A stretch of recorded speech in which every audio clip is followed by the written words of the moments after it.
This is VOCM Open Line. Call 709-273-5211 or 1-888-590-8626. The views and opinions of this program are not necessarily those of this station. The biggest conversation in Newfoundland and Labrador starts now. Here's VOCM Open Line host Paddy Daly. Well, all right, and good morning to you. Thank you so much for tuning into the program. It's Wednesday, May the 21st. This is Open Line. I'm your host, Paddy Daly, David Williams. He's producing the program. You will be speaking with David when you pick up the phone and give us a shout in the queue on the air. If you're in the St. John's metro region, the number to dial is 709-273-5211. Elsewhere, toll-free long distance, 1-888-590-VOCM, which is 86-26. So nice bounce back for Team Canada at the World Hockey Championships after dropping a shootout loss to Finland. Beat the Swedes yesterday 5-3, led by Nathan McKinnon with his tournament tying goal scoring lead with 7. So we're looking at we get Denmark now tomorrow. I want to say congratulations to PwC. The folks over at Collegiate won the Boyle Trophy this past week, and there was 12 of the top-tier high school hockey teams that played for it. They ended up beating the Elwood Lakers from Deer Lake in the final, so congratulations to PwC. You know, it's the second oldest trophy that's competed for in North America. It was a senior hockey supremacy from 1904 to 1971. Then when the province's senior hockey league ceased to exist at that point, it got shelved. Then the decision was made to bring it back to play for with high school hockey teams. So some people bemoan the fact that that's what happened. But hey, the high schoolers that compete for the Boyle, congratulations to all 12, specifically to PwC for the win.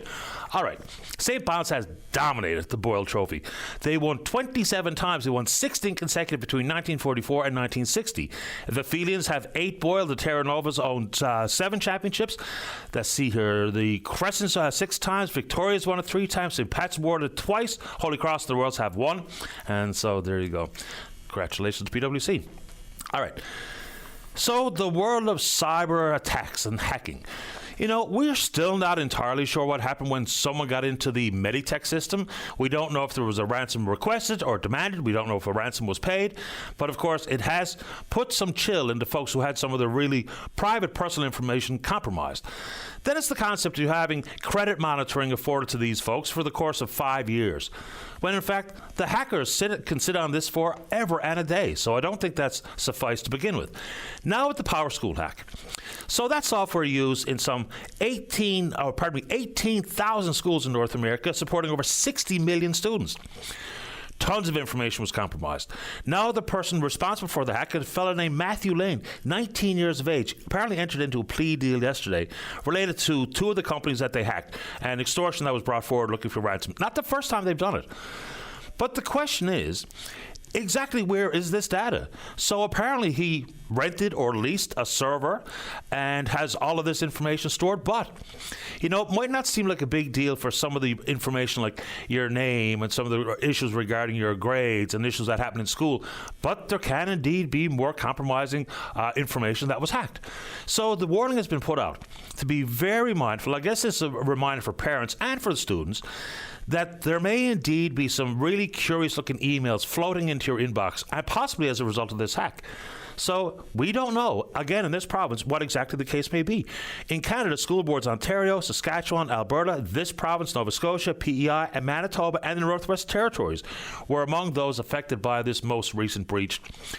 But what more do we know about it? I know the advice coming from cybersecurity experts are saying that you should be tight-lipped about these things, and you shouldn't report whether or not there was a ransom requested, demanded, and or paid.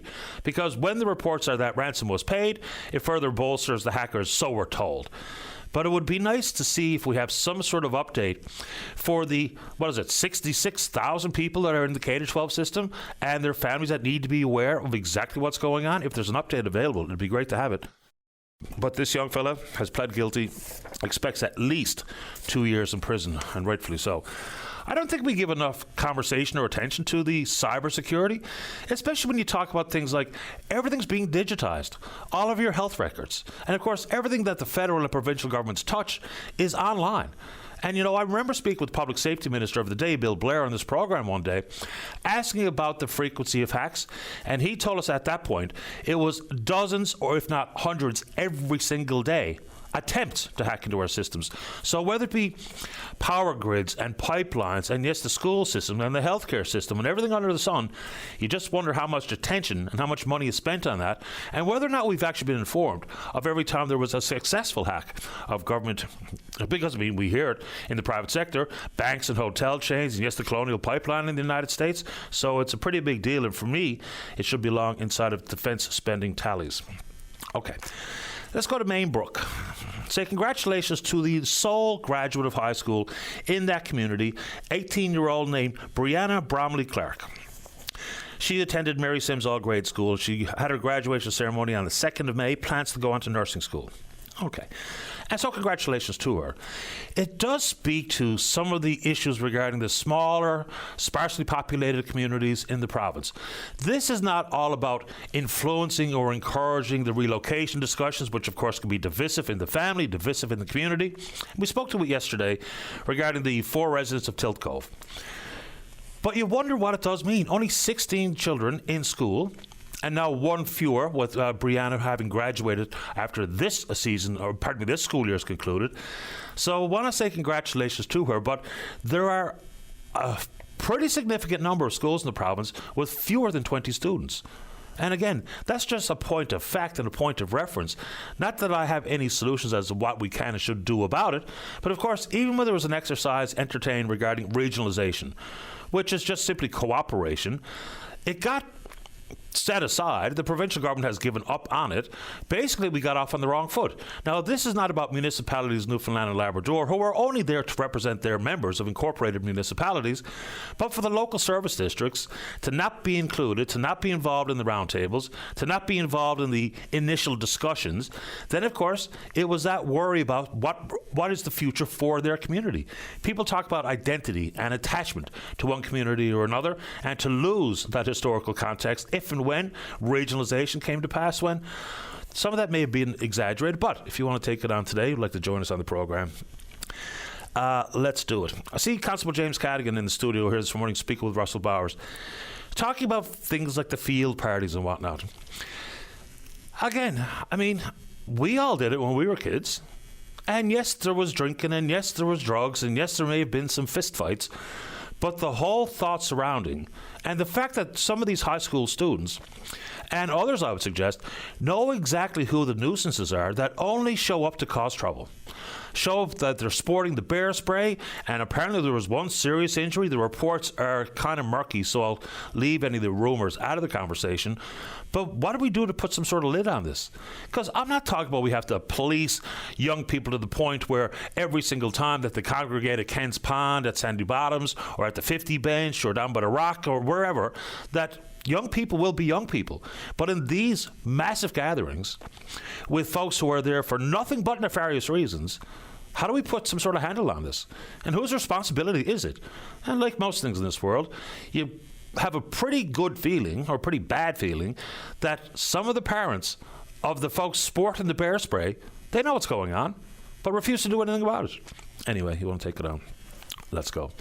Put this out there again, as per request of a couple of emailers overnight. And it's the issue, and I believe one of the emailers is a family member of someone who has passed and is now being stored in their freezer units in the parking garage at the Health Sciences Centre. I have replied to that person asking for a bit more information about things like, increasing the death benefit from $2,338 to $5,000, how that's working, who's actually eligible, which I'm still having a devil of a time trying to figure it out. But when the province passed legislation, or apparently it was filed on the 24th of December, it came into effect on the 1st of January, basically gave NL Health Services the authority and the power to bury unclaimed bodies after 2 weeks of searching for next of kin, and then 5 days after the identity of the person is posted online in a dedicated website to that effect. Couple of problems. The website's not up and running yet, and it's the 21st of May. This came into effect on the 1st of January. When the initial report from the CBC said that there were 28 bodies at that point in the cooler, freezer, reefer units parked outside, now, of course, gone underground, which has not changed the water and the beans of what we should be doing insofar as a dignified burial for those who go unclaimed. But at 28 initial report, and now still 27, what is actually going on here? If we have the authority that's been created via legislation? Is it we're just looking at a current Net 27? Has any of the unclaimed bodies actually seen this burial at the behest of NL Health Services? But someone wanted me to put it back out there, and I will try to get some actual further detail about exactly what the eligibility criteria looks like, exactly how many of the unclaimed bodies have been given this dignified burial, because we don't know. Anyway, let's keep going. I am not on a list for a hip or a knee replacement yet. How does it work in this province? Because I read an interesting news story about a report that was authored looking at wait times. Now, we know that wait times are not being hit for a variety of procedures in this province right across the country. In the world of knee and hip, Canada, only 2/3 of patients receive their hip replacement within the 26-week recommended standard. This is all coming from the Canadian Institute for Health Information. For knee replacements, only 59% are done within that time. So this report goes on to look at exactly how those wait times can be reduced. The key outcome that I read anyway is that we need a centralized wait list. Is that what we do here? Because apparently in some parts of the country you're put on a specific surgeon's wait list, which might be longer than another surgeon, as opposed to a centralized wait list. And of course you triage based on severity and the likelihood of further complications if you don't get your surgery done sooner than later. So is that how we handle it here? And that's a question I'm throwing out to the listener, because I don't know the answer. I only read the story this morning. So if you're on a general or a centralized wait list, of course, it only makes sense that if you are, say, for instance, your family doctor makes a referral, you're in the hands of one specific surgeon or another, and that surgeon might have an extraordinarily long wait list, versus some of his colleagues, maybe in other parts of the province, that have far fewer names on their list, so you get attended to quicker. The story goes on to say that they need to get surgeons on board who are concerned about losing some referrals. Okay. The Hippocratic Oath. First, do no harm. So the same thing comes to mind, and I get in trouble with my doctor buddies all the time when I say this. Things like refusing to see certain patients because they're obese or they're smokers or they use drugs or they drink too much or what have you, when in fact those are the folks who need the help the most. Same thing when it comes to surgery. The fear of losing referrals, doesn't it stand to reason that would all even out in the probably medium to long term? So if you have been on the list or have received one of these replacements, because I know we've made a day surgery out of it now, and some people are getting these procedures done a little further afield from their own home, but anyway, that's a question based on me not knowing. All right. Sticking with the world of health, and I heard this little back and forth in the House of Assembly yesterday, and it's regarding the efficiency or the effectiveness of the newly amalgamated ambulance system. All right.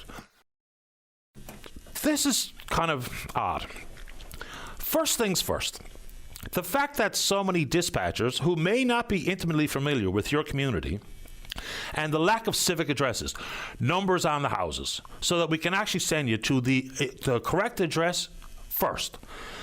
In many small communities throughout the province, and the same thing for many parts of rural Canada, is that several communities might share the same postal code. And so call 911, which is a bit of an antiquated system, and then what the dispatcher asks for is your postal code. And consequently, that's simply not specific enough to ensure that the first responder goes to your home. I heard Lloyd Parr talk about a stroke victim in his district had to wait an extraordinary amount of time because the dispatcher sent the ambulance to the wrong address. Minister Haggie, in response to it, says they're working on upgrading or rebooting the system to make it more specific and make it more accurate.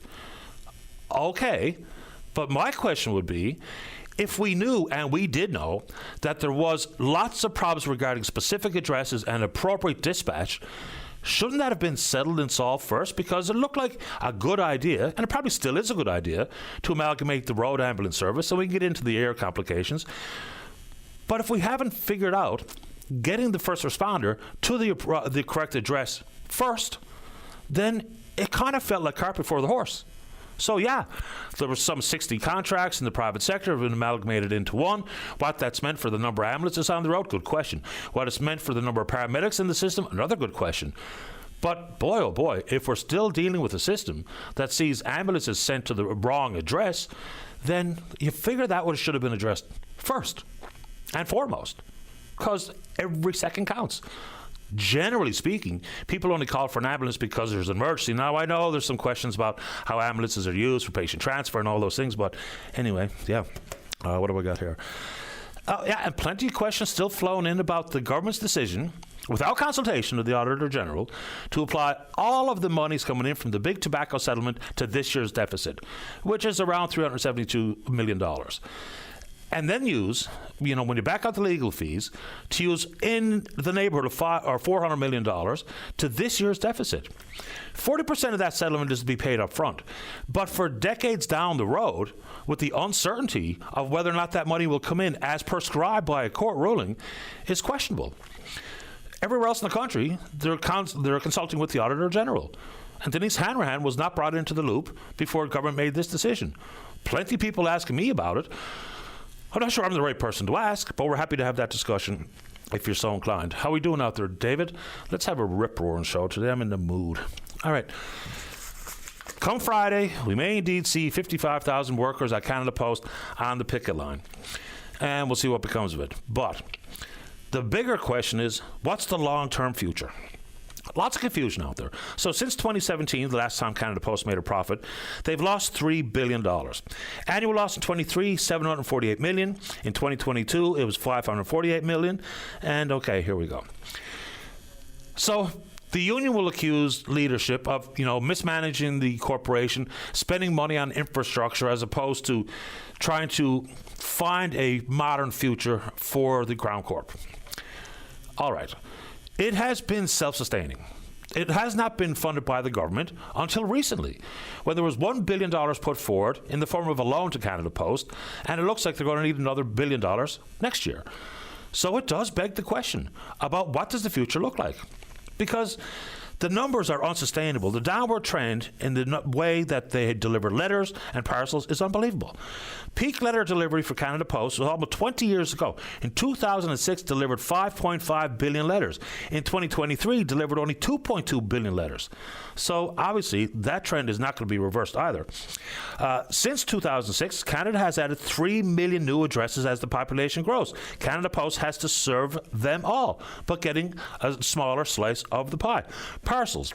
All right, so the big competitors, obviously, UPS, DHL, FedEx, and others. In 2019, it delivered 62% of the packages in this country. In 2023, it was only 29%. So again, the trends are not in favor of Canada Post the way we currently understand it. People say, well, just blow it up. The big private sector companies that I just mentioned, they are not obliged to deliver to addresses they don't want to deliver to. So the so-called last mile that Canada Post is responsible for has to be figured out before we just entertain the blow it up conversation. Easy enough to say. So whether it be we talk about door-to-door delivery, whether we talk about Canada Post being part of the banking system for communities that are underserved in the world of banking, and there's many of those in this province. So I think there's big questions to be asked. People will focus in on Friday, impact on small business, impact on individuals. I get that. But a little further down the road conversation is also absolutely required, if you ask me. And I know you didn't ask me. All right, a couple of quick ones before we go. So people still want to talk about it, and understandably so. Memorandum of Understanding signed with the Port of Rotterdam, the Port of Amsterdam, the fact that government is still completely all in on the green hydrogen world. I don't think the companies and access to capital are necessary in the same, probably in the same church, but not in the same pew, with how government views the future and the possibility for green hydrogen to be as big part of the energy system as we once thought and where we were once told. My question for the MOU in the Port of Rotterdam and Amsterdam is exactly how are they equipped for the offloading required? We can talk about utilizing green hydrogen. People will talk about the presence of these absolutely enormous wind turbines on the land and maybe coming to on the water, or I guess in the water. But anyway, people want to talk about it. I get it. All right, last one before we go. We know that the G7 finance ministers are in Banff. Apparently not specific on the agenda is anything to do with trade wars and tariffs, but of course, there's going to be plenty of conversation on that front. The numbers are in regarding members of Parliament, their pension and their severances for the 110 members of Parliament either lost or didn't run in the most recent federal election. All right. Defeated or retiring MPs will collect about $5 million in annual pension payments. That's not enormous, but it's worthy of discussion. $6.6 million in severance checks will be issued to former MPs. All right. 13 former MPs are going to collect more than $100,000 a year in pension income. Okay. This is not necessarily only about Justin Trudeau, but this is about prime ministers into the future. You get two pensions. So for the Prime Minister, they're talking about his MP pension will be about $105,000. $105,000. Let's see if I'm going to make sure I get it right. Okay, that was wrong. Mr. Trudeau's MP pension will begin at $141,000 a year when he turns 65. The payout for his Prime Minister's pension will begin at $73,000 per year when he turns 67. So, in addition to the pretty significant severance he got, two pensions. Look, I get that there's going to be pensions and a certain amount of pay for politicians at all levels. But two pensions just doesn't actually make any sense to me. So, it's about time that we put an end to that particular feature. What do you think? We're on Twitter. We're VOCM Open Line. Oh, Outer Ring Road, Robert E. Howley bypass, Sunday closed, 7 a.m. to 7 p.m. If you got any running around to do it Saturday. I remember the congestion of traffic in town last year when they did it. It was at a standstill. So here comes the closures this Sunday. Be aware. Should be enough signage out there to keep you away from those roads. But boy, oh boy, take a walk, ride a bike, or stay home. Because last year it was infuriating. But nature of the beast. With those two big pieces of road work closed for the day, you know the deal. We're on Twitter. Or VOCM Open Line. Follow us there. Email address is openline@vocm.com. When we come back, let's have a great show. That means you're in the queue to talk about whatever's on your mind. Don't go away. Welcome back to the program. Let's go to line number 5. Good morning, Andrew. You're on the air. Hi, Andrew. Patty. How are you this morning? I'm okay, thank you. How about you? Good. I'm calling this morning about the young girl who graduated by herself there from Mainbrook. Yep. I believe her name was Miss Bromley? Yes, Brianna Bromley Clark. Yep. Yeah, so first of all, congratulations to her. I'm sure it was not the easiest thing to be in school all by herself all day long, and hopefully she had a date to take the grad. But the reason I'm calling is just because of I'm just thinking about the resources that go into having one student in the classroom and having one teacher, and all the other all the other things that the cost of having one student in the classroom. That just seems, I don't even know if there's a solution to that. And that's the question, right? So what can or should be done about the number of schools with, say, fewer than 20 students? The argument some will make is, well, let's just bus them to the next closest school, whether it be so they can be around more students of the same age, whether it be about extracurricular activities, which you might not even be able to take advantage of if you're being bussed in and out. And some of these bus rides can be quite long and add to a already pretty long school day, depending on the age of the student. But for me, it just paints a picture very clearly about the number of young families that are in some smaller communities, whether or not they want to stay, whether or not they want to leave, whether or not they're there, period. Because if there's only fewer than 20 students in a school, that just paints a very clear picture about the demographic of age of that community and what the future might look like. And I don't have the answers, but I don't think we've really grappled with what that conversation should sound like. And that requires a bit of leadership, specifically from the province. I think it's a very difficult conversation for a politician. I don't think many politicians would get elected on the stance of we're going to relocate your people of your community somewhere else because there's not enough of you. Not many politicians are going to dig their heels in and really take that hard stance. But there's a lot of other issues that I think go with that too. The healthcare, having, a centralized clinic and things like that for these small communities, and the road paving and the other services, not the road paving, sorry, the road snow clearing and,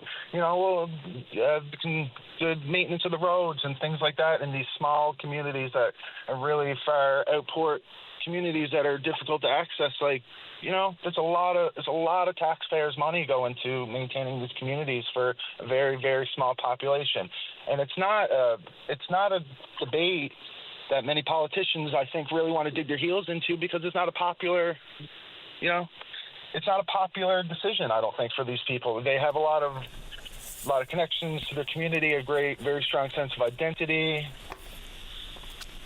Absolutely. And of course it's a difficult, awkward, and I would imagine for some folks listening to the program this morning, an infuriating conversation. But here's the unfortunate reality, and it's easy enough for me sitting in a studio on Kenmount Road in bloody East End County, but the fact is, unless we have the conversations, the outcome of silence is that down the road, the communities, simply based on age of the population, will cease to exist. That will be more difficult at that point than it could be today if we have, meaningful discussion. And, the whole forced relocation, resettlement is still alive and well in many people's minds. There are people listening to this program this morning who may indeed have been families impacted by the forced resettlement. And that's not something that I think we should be talking about or entertaining. But we don't have anybody leading that charge.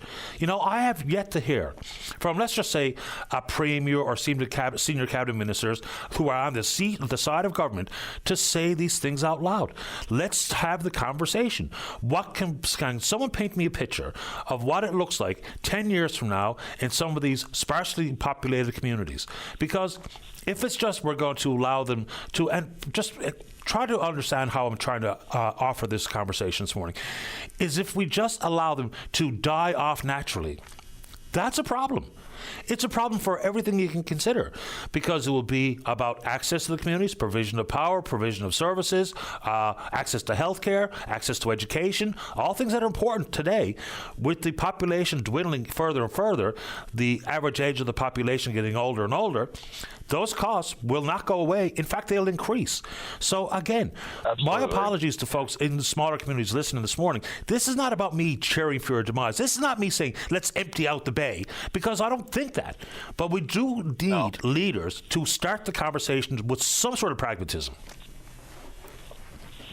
I think the other thing, too, especially when it comes to access to healthcare, you hear the stories of people waiting hours for an ambulance to pick them up. They take on a little bit of chest pain, and then they're waiting an hour for an ambulance to show up, and, hopefully, those outcomes are good. But a lot of times they're not, based on their geographical location.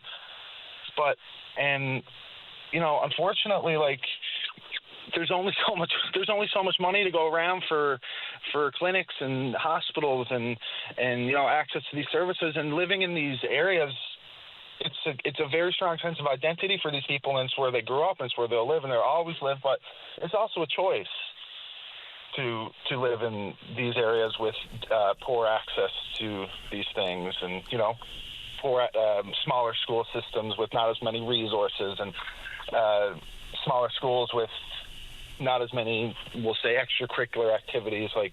I do think that there is an element of choice, obviously, for these people who choose to live in these centers. Now, I'm also not saying, take the whole, take every outport community and, drag them to the middle of Newfoundland or anything, but it's tough. It's a really, really difficult conversation, I think, for a lot of these people. And I also apologize to anybody listening who may strongly disagree, but... Oh, and that would be probably most. But even when we talk about, just pick one, access to healthcare. Government will talk about trying to provide primary care teams, collaborative care clinics, some 35 that'll be peppered across the province. When and if that ever comes to pass remains to be seen.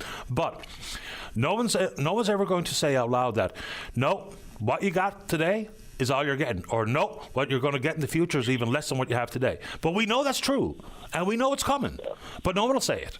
And I'm going to receive a bunch of infuriated emails, frustrated listeners. I get that, but I'm putting the focus on the leaders of the province to be honest and to say what we all know to be true, that the provision of services in many smaller parts of the province will change into the future. We know it's coming, but no one will say it out loud.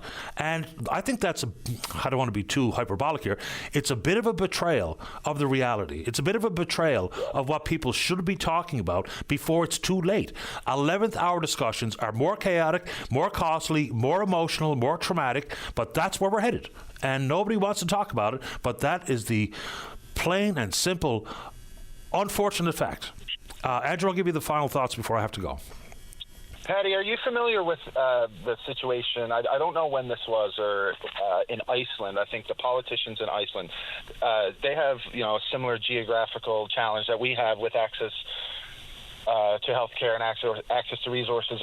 I think they took a very strong stance, and they said there's 5 centers, these are the 5 hospitals, or the 5. I'm using the number 5. I don't know if that number is exact. 10 schools, 5 hospitals, and you can choose to live as close to these as you want, and that's where you choose to live. If you choose to live further away, well, the consequences and the challenges of that are kind of on. It's absolutely what they've done. They say pretty much, if you want those services, go to Reykjavik. And if that's not satisfactory, well, it's a decision that you'll make. And they have absolutely done that in Iceland. And it feels very heavy-handed, but it also, in some form, feels a bit more honest. Andrew, I appreciate the difficult conversation to kick off the show. Appreciate your time. Thanks, Patty. Take care. Have a good day. You too. Bye-bye. Yeah, look, I've got, obviously, direct attack. I'm a first-generation townie. And I've got all the love that I could possibly muster for every nook and cranny in this province. Many of which, if not most of which, are far more picturesque and pleasant and quiet than where I live. But we also have to deal with what's right in front of us. And if someone who puts their name on a ballot ends up in a senior position in government would like to be part of honest conversations about what the future looks like. We talk about it in broad terms, but I think we got to boil it down to, very niche regional conversations about what we see with the trends in population and services and otherwise, what that's going to look like. And I know it's not going to get any votes, but my concern is not whether or not you get elected or re-elected. My concern is about whether or not we're having those meaningful, difficult conversations before it's too late. Let's take a break. When we come back, we'll look back to April of 2020. Lucas Lethbridge was sold a lethal mix of cocaine, Xanax, OxyContin, and he died of an overdose just shy of his 20th birthday. Jeff Butt's in the queue to talk about justice for Lucas Lethbridge, and then we're speaking with you. Don't go away. Welcome back to the show. Let's go to line number 1. Good morning, Jeff Butt. You're on the air. Hi, good morning, Patty. Hold on, Jeff. We've got a terrible phone line, unfortunately, sir. I'll put you on hold, see if we can get that cleared up. Let's go to line number 3. Good morning, Majid. You're on the air. Oh, good morning, Patty. Good morning to you. Thank you very much for taking my call. Happy to do it. I'm calling actually to respond to a caller to your program yesterday. She was talking about the horrors that we're witnessing in Gaza by Israel for the last 20 months. And I feel that the caller used divisive language, and that needs to be addressed. And thanks to you, you did actually respond to some of her the issues she raised, and tried to correct them. Anyway, I'm sure that so many of us, we've been witnessing all the horrible news coming from Palestine, from Gaza, day in, day out for the last 20 months about the starvation, the total blockade of the entry of food, medical supplies for the 2 million people there who have been traumatized, as you know, for many, many years, and specifically in the last 20 months. I mean, people say that at least 55,000 people killed. 20,000 of those are children. And many humanitarian agencies, the UN, the International Court of Justice, thinks that there is genocide going on. And yesterday or the day before, the UN actually sent a warning saying that there are 14,000 children that might die within 48 hours if food is not allowed by Israel to enter Gaza. There are some issues that raised yesterday that really made me very concerned and wanted to correct. One of them is there are things we have to be clear about. You know, we might differ politically, we might have different stance on the issue of Palestine. It's a very divisive issue. But there are things we as humans of conscience do agree on. Killing children is wrong. Destroying hospitals is wrong. Destroying churches and mosques is wrong. These are war crimes that have been accepted in order to avoid what happened with the horrors we witnessed in the last century with the World War II and other conflicts. These things, I'm not, the fact that Israel is trying to starve people there is not coming out of nowhere. Some of the the extreme right-wing ministers in Israel are bragging about it. They're still saying it till last week. Somebody like Ben Gvir and Smotrich. And even if you recall, Netanyahu himself at the beginning of the war was quoting the Bible saying that he will do the Amalekian thing. And I will leave it to your listeners to check what Amalek's things means. It's really total destruction of the enemy.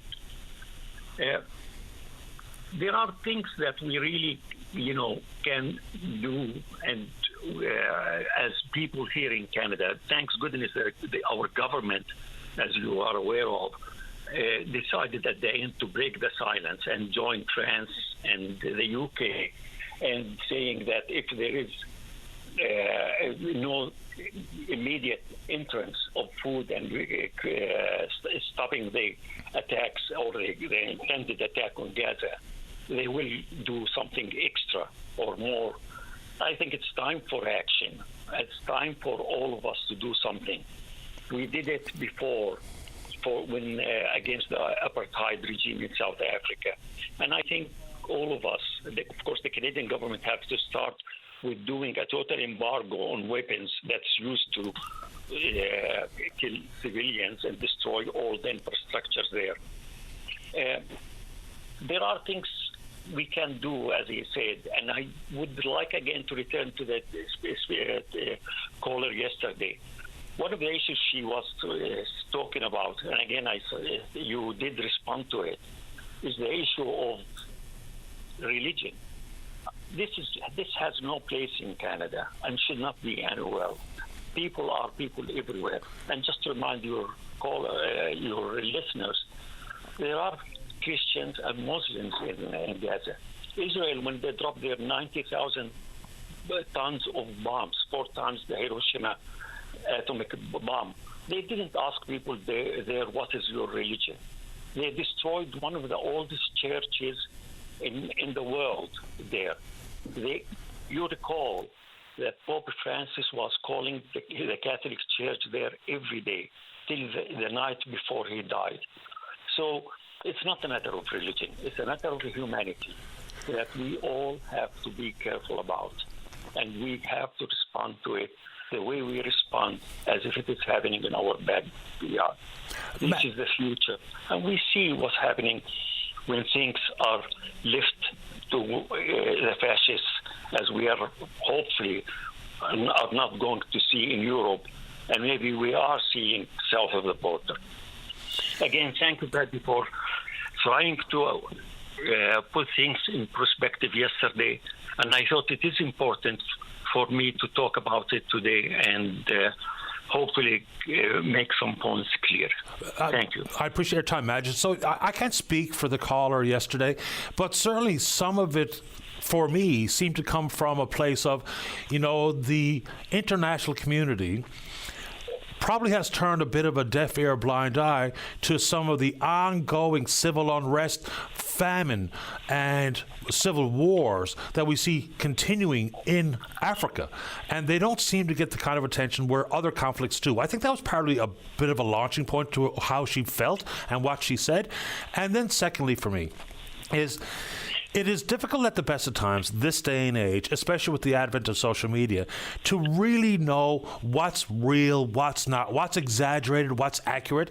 So I try my level best before I start spitting out numbers to try to understand where those numbers come from, whether it be the war in Ukraine, whether it be the war in Gaza. And the reference to 14,000 children could die within 48 hours, I actually looked at that number and I thought, can that possibly be the case?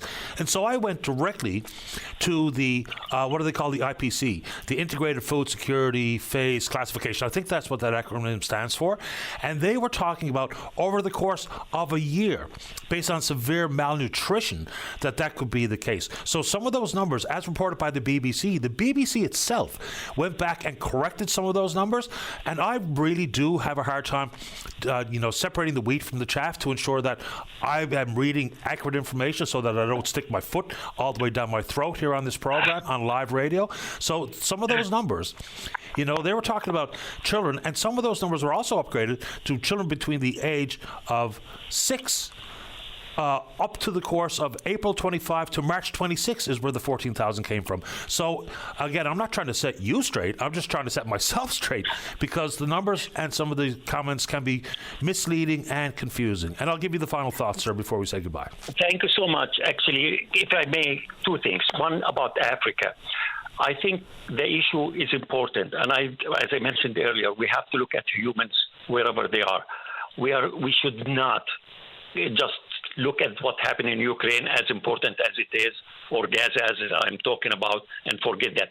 But the issue there is that people have no controversy there. We know the warlords are committing war crimes, and we should do more. So that's one point I agree with. Let me go to the numbers. You're right. With the fog of war, it's sometimes difficult to do. But generally, when you hear all the international humanitarian agencies, when you hear the doctors who have been there, they all describe something. What they say is actually, if the numbers are correct, they are usually much, much higher than the numbers reported. And part of the reason is that because there is no independent observers. Secondly, Israel is blocking all the access of international media to go there. And thirdly, we have to depend on what we see and what we hear from people whom have been proven to be correct in previous conflicts. People like UNICEF, UNRWA, Human Rights Watch, Amnesty International. If we believe their numbers in Ukraine, why don't we believe their numbers in Gaza? No, I'm not disputing. I'm not making a direct dispute of one number or another. I'm just, from my own perspective, trying to let some of the dust settle day after day, or by the end of my day, to ensure that what I read first is something that I can back up when I go to look for other sources of information.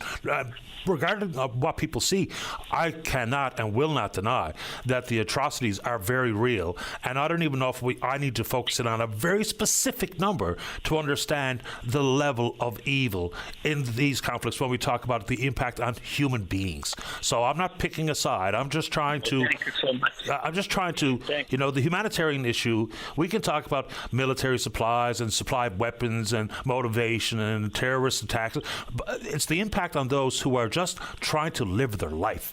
And that's being compromised with bombs raining overhead, regardless of where we're talking about in this world. So that's maybe a bit Pollyanna of me, but that's where my mind goes. And I'll give you the final thoughts, sir. Thank you, Paddy. Okay, thank you, Paddy, and keep the good work. And truly, it is important for all of us to know that it is us, wherever we are. We are one body all over the world. We can do small things, and we can make a difference. Not a big difference, but we can make it. And we as human beings, as Canadians, as people in Newfoundland. Thank you again. Thank you, sir. And keep the good work, Paddy. Thank you, Majid. Bye-bye. It's complicated stuff, right? And what is that saying? I am but one. Let's try to find that. Let's take a break. When we come back, we'll see how much time we got. I might talk us to the news, but Jeff, I'd appreciate your patience, sir. He's back in the queue to talk about justice for Lucas Lethbridge. Then we're going to pick up on something I talked about off the top, 911, and how the ambulances are being dispatched. And then we've got another candidate announcing his intentions to run in the upcoming municipal election. Where? We'll find out. Don't go away. Welcome back to the show. Well, I don't want to shortchange our callers that are in the queue because we're nudging up against the news. So we've already checked in with them. They are able to hold on for the newscast, and then we'll come back and give them the appropriate amount of time. I want to put this out through the FFAW, back in the news. This is about the electronic logbook, the e-log policy. So it was a forced transition. And apparently there's lots of glitches in the system itself. So when the harvesters were forced to transition from paper to the electronic logbook, of course, we were told right off the onset that it would cause chaos. And it has. So now they're asking for the government to revisit the decision and look for a voluntary transition while they work out the kinks in the system. That sounds fairly level-headed to me, because if it's not working and the additional cost and the additional frustration to try to manage your catch by using a forced transition into something is always going to be problematic, especially if the system isn't working as intended. So, a curious time for the province's fishery. When we do indeed have, whether or not this is going to make a difference or not remains to be seen, but we have a member from this province sitting in the minister's role for fisheries, oceans, and responsibility for the Coast Guard. So whether it be, you start with things like the recreational food fishery and whether or not appreciable changes are coming, whether or not we look at redfish and mackerel and northern cod and some amendments to the Fisheries Act which could make life easier, better, more profitable, specifically for the inshore sector. I don't like to alienate the offshore because there's plenty of people from this province working the offshore. So there's a lot on Minister Thompson's desk. Will any changes actually be forthcoming because she's a member representing this province, who historically is here because of the fishery? And for folks listening in town say, my God, talk about fishery all the time. There's more seafood offloaded in St. John's Harbour than any bay in the province. So it does indeed impact this city, regardless of what people understand or think about the fishery and the fishery-related conversation. And it's also a billion-dollar industry. We don't know exactly how many people are employed directly in the fishery at one moment in time, but we understand the impact on communities and businesses because of the fishery, and it still is a vital component to the provincial economy. So if you're a fish harvester and want to help elaborate, give me and the listeners a better understanding of the electronic logbook and the confusion that it's brought with this forced transition, we're happy to have you on the show.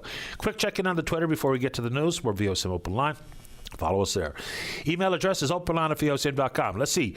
Jeff Butt, he remains there to talk about justice for Lucas Lethbridge. Then we're going to talk about the a private member's motion to talk about the potential or the need for a disabilities advocate. And then we're talking 911, and then we're talking about whatever you want to talk about. Don't go away.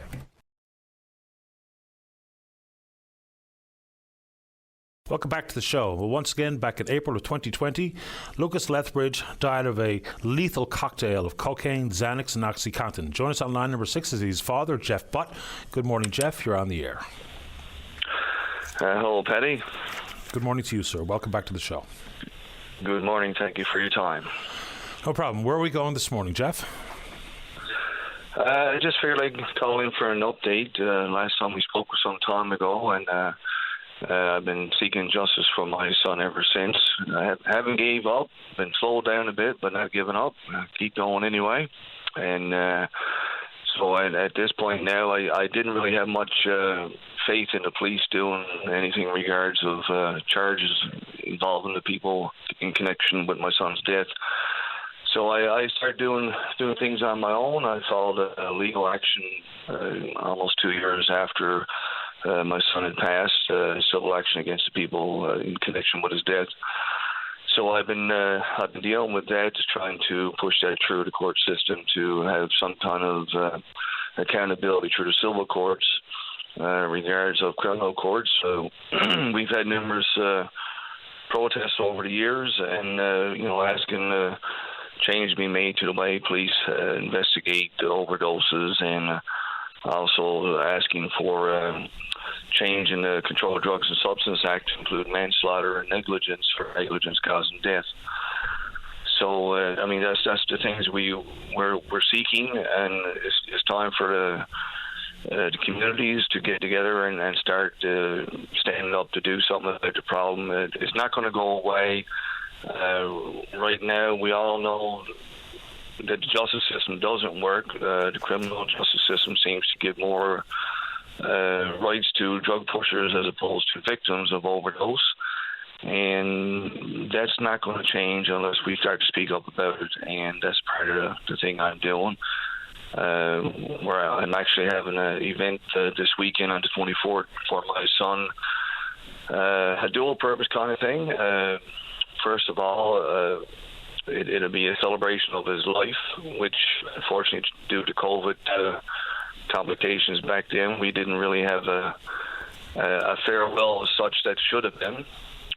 And second, we're having an event to raise money to help me out in regards of obtaining legal representation. Because right now I've been self-represented, and it's been extremely difficult to navigate the civil justice courts without much knowledge of court systems myself. And I'm hoping to obtain a lawyer to carry on with the court case. I already was in court in February. Of course, February, two of the defendants tried to have my case struck out against them, which the judge denied. The judge agreed with me that I do have a case that should be carried forward. And so that's where I'm at right now. I spent a full day in court to deal with that in February, and it ruled in my favor. But again, we're trying to raise some money to obtain legal representation to carry on with it, and hopefully at some point this will be a big stepping stone in having accountability brought to drug dealers for the poison they put on the streets, and they knowingly put it out there knowing it's going to kill people. And there is some indications, I've been talking to some people, people have been actually murdered with drugs, and nothing be done about it just because they assume they used the drugs on their own. The person's been murdered, and no charges ever brought forward. And I've actually had a drug dealer approach me at a protest in St. John's a few years ago, boasting about how she let a young girl die. She gave her more than what she wanted or needed, and let her die. This drug dealer apparently said that this person stole from her, so she let her die, and she openly laughed about it. Because they know nothing is being done. They know as soon as you mention the word drugs being used, the police show up. Not really any investigation is done into the background of it, and it's just forgot about. And that's one thing that has to be changed, the way the police do investigations, and accountability's got to be brought to those drug pushers for what they're doing. The judge agreed with me. Even if a person knowingly takes a drug, the drug pusher still should be held accountable because they're taking advantage of vulnerable people in their vulnerable states of mind, whether that be because they're already impaired by drinking or because they got something going on in their life, they lost a loved one or a breakup. It doesn't matter whether the person takes it knowingly or not. The judge agreed drug dealers should be held accountable for what they're doing to people. And I'll add to that is that some people are buying what they think is oxy, but it might be something else. And the drug dealer knowingly has put that on the street. So that's another wrinkle where the criminal justice system hasn't necessarily caught up with the reality on the street. When you talk about that's correct. Yeah, I mean, there's a lot to this. Jeff, when you talk about a civil action, and if the courts are going to hear you out, what are you hoping for the outcome of a civil case to be? Because the criminal action is much different. We can talk about sentencing laws and bail reform and, whether it be a charge of manslaughter appropriate for selling fentanyl or carfentanil or whatever the case may be. But on the civil side, what's the hopeful outcome for you? Well, on the civil side, I'm hoping it's going to be a stepping stone to push the criminal side of things. Sometimes it takes the lower courts to deal with something before it transitions to something criminal. I'm hoping that it's going to be one element of it by having them found accountable civilly. Then they'll look at it criminally at some point and hopefully change the laws and how that's dealt with. Not only that, we all know that drug pushers, all they care about is money. Now, as a father, I don't care about the money, regardless of a civil lawsuit. Some people said to me, what's the point of suing if certain people got no money? It's not about the money. It's about accountability. And, for instance, if my case falls through and I win at the end of the day, then you're hitting the drug pushers where they care about. They care about money. And if you're going to take whatever they got, if you're going to seize their assets, their bank accounts, their whatever they got from the money that they made, then that's going to hurt them. And it may deter some people from even getting into selling drugs. If you got somebody that just started off, say, using drugs and they're deciding whether to sell a little bit to keep their own habit going, it may deter some people from starting to sell drugs because then they'll know they'll be held liable, and whatever money they make or whatever assets they got is going to be seized anyway at the end of the day. So, like I said, money, it all comes down to money when it comes to drug dealers. They don't care about who dies or who gets hurt or who gets something stolen from them out of their car. As long as money is flowing, that's all they care about. Yeah, and when that is dangled in front of the next wannabe drug dealer, it's very enticing. And as I understand how people fall into both being addicted and to selling drugs, and all the outcomes are bad. Jeff, yes. On a personal note, so here we are, it's over 5 years later.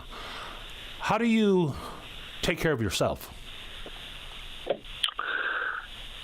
I haven't been taking overly good care of myself, to be honest with you.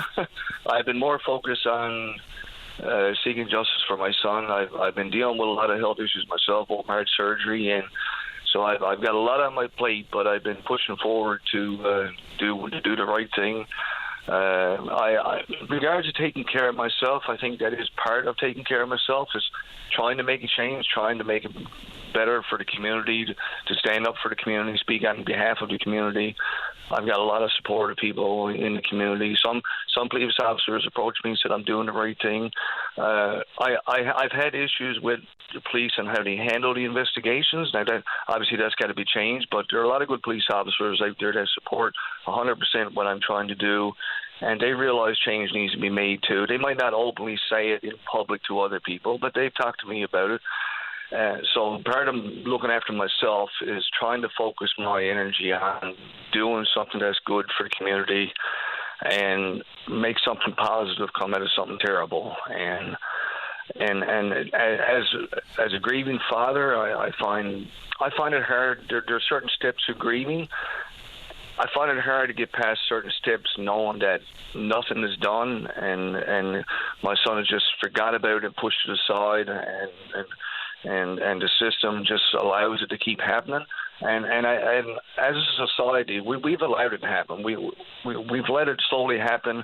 We're at a point now, a breaking point, where the drug problem is literally breaking down our society in every level, through health, through healthcare, dealing with healthcare, part of it, mental health, and the fallout again of the mental health part towards people like myself having to deal with people related to us just after dying.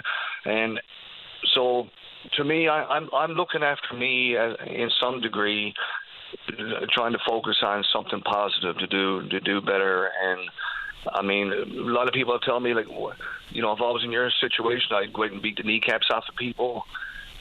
You don't make a difference by doing that. So much as most people, including myself, you know, you think about that stuff, but at the end of the day, if you want to make a difference, you got to stand up and fight for it. And you can't do that, obviously, if you're in jail yourself. And so I'm focusing my energy on doing positive. Yeah, a little short-term satisfaction only lasts for fleeting minutes, but the long-term impact of maybe hopeful change you bring to bear, Jeff, will hopefully give you some comfort and some solace to make a difference for other families that are listening to this program this morning. I wish you nothing but the best, Jeff. You're always welcome whenever you'd like to come on the show. Yeah. So if anybody would like to attend the event we're having is at the Legion in Clareville on the 24th, and any donations are welcome. And even if you just want to come by to say hello, to show emotional support, and a lot of his friends is going to be there to pay tribute to him, and we look forward to seeing everybody there. Take good care, Jeff. Thank you very much. I appreciate your time. All the best. Bye-bye. Bye. It's break time. Okay, I just look at the clock. When we come back, we're talking 911. Don't go away. Welcome back to the show. Let's go to line number 4. Say good morning to the independent member of the House of Assembly, elected in and serving the folks, Mount Pearl, Southlands. That's Paul Lane. Paul, you're on the air. Good morning, Paddy. Morning. Paddy, before I get to my subject, I just wanted to say that I had the pleasure last week of attending the annual Mount Pearl Focus on Youth Awards. And just like in past years, it's just absolutely amazing some of the youth that we have in our community who are excelling academically, in the visual arts, performing arts, in sports, public speaking, community volunteerism, you name it. It's just so great to see, and of course we all know a number of months back we had some disturbing incidents that happened in Mount Pearl. Thankfully, that seems to have all quieted down. I think with the intervention by law enforcement that did occur, which I think really speaks to the fact that even though people were worried and there was a lot of media attention given to those incidents, and rightfully so, I think it points to the fact that we're talking about, generally speaking, the same few actors that are causing most of the problems, which is sort of what I suspected and glad to see. But there's no doubt that we tend to focus on the negative when it comes to kids in our community, but I think for the most part, most of the kids are great kids and they're doing wonderful things. Far too often, and I think this is just maybe a bit of human nature kicking in, far too often we focus in on, the bad. If it bleeds, it leads, and all the kids are lazy and all the kids are bad, when in fact that is obviously not the case. So celebrating some young people doing big things in the community, of course we should be doing exactly that as well. Absolutely. Anyway, Paddy, I wanted to, what spurred me to call this morning, I was listening to your preamble, and you made some mention about some questioning, I guess, in the House Assembly earlier this week, primarily by my colleague Lloyd Parrott, around 911. And so I just wanted to provide a little additional context to this whole situation. Something that I believe we may have talked about it maybe a couple of years ago, because this is when it kind of happened. But enhanced 911, civic numbering, all that stuff, that's been on the go for forever. I can remember attending a briefing at the time when Kevin O'Brien was the Minister of Municipal Affairs. So that's not yesterday that all this was in the works to happen in terms of enhancing 911 and the civic numbering and everything that goes along with it. And of course, when 911 was set up, and the I can't remember the exact name, but there's an agency now that's set up that deals with 911. And I believe a board of directors and so on that sort of govern our provincial 911 system now. And so what had happened was, as part of the funding for 911, everybody's cell phone, and this is still happening to this very day, every cell phone in the province of Newfoundland and Labrador, if you look at your cell phone bill, you're going to see a charge on that bill for 911. Now, I can't remember off the top of my head if it's 99 cents or $1.99 or something. It's not a huge amount, but it adds up to millions of dollars over the course of a year. And so that funding, that was done in order to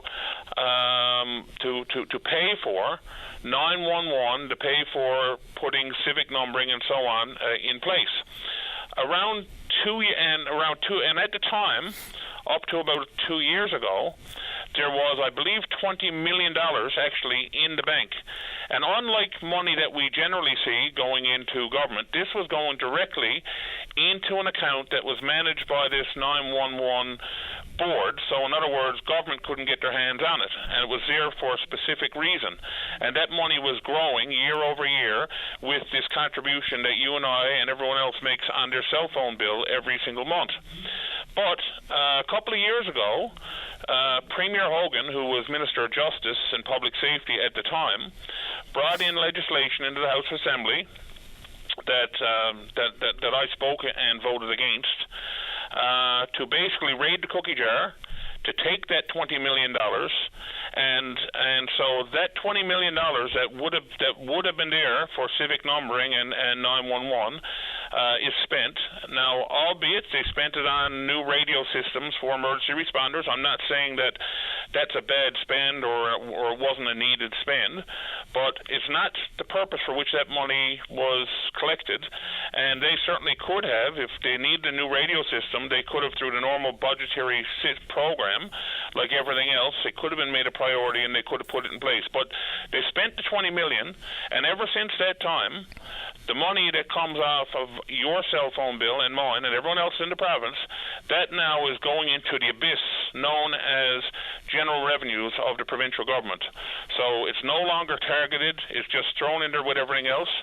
And of course now we see where we're to with some of these issues around ambulances showing up at the wrong locations because we do not have a proper system in place, which we would have in place if we were to put in civic numbering, which again was talked about and supposed to happen way back in Kevin O'Brien's day, and that's what that money was collected for.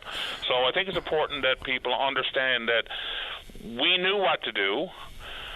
Successive governments knew what to do. There was a plan in place to make it happen, but it was actually this administration a couple of years ago that took the money and spent it on other things, and now the money, like I say, from your cell phone bill just goes into general coffers, and we don't have civic numbering to enhance our 911, and now we see the results of that. Yeah, I think it was in 2022 when there was the Emergency 911 Act was introduced. Yep. So the 911 division is just emergency services, and that's part of the Department of Justice, which of course is why Minister Haggie was speaking to it yesterday. But the not-for-profit's called NL 911 Bureau Inc. There you go. Yeah. Yep. Anyway, I mean, the whole concept of the issue regarding civic addresses and whatnot, I'm pretty sure if I listened to some tape from Nightline 15 years ago, we were talking about it because it's long been an issue. And, you know, regardless of refunding money, which is an important point, and I'm glad you brought it forward, but people have understood this for a long, long time. I mean, if I'm a dispatcher or a paramedic who's driving the ambulance, as opposed to looking for this person's home down the street from Nanny Lawler's, white picket fence, as opposed to this specific address on Main Road in whatever community, I'm much more confident as a first responder and as someone who picked up the phone to call 911 that I know that my dispatcher is sending me to the proper address first. So it's just mind-boggling to me how this has not been settled or updated, you know, a bit more modern times. Yeah, myself as well, and like you say, you're right. You would have been talking about it back then because, as I say, at the time, Kevin O'Brien was Minister of Municipal Affairs. So that's going back to the Dunderdale administration for sure, which is when I was first elected. And it may have been talked about even during the Williams administration, but I know for a fact during the Dunderdale administration it was.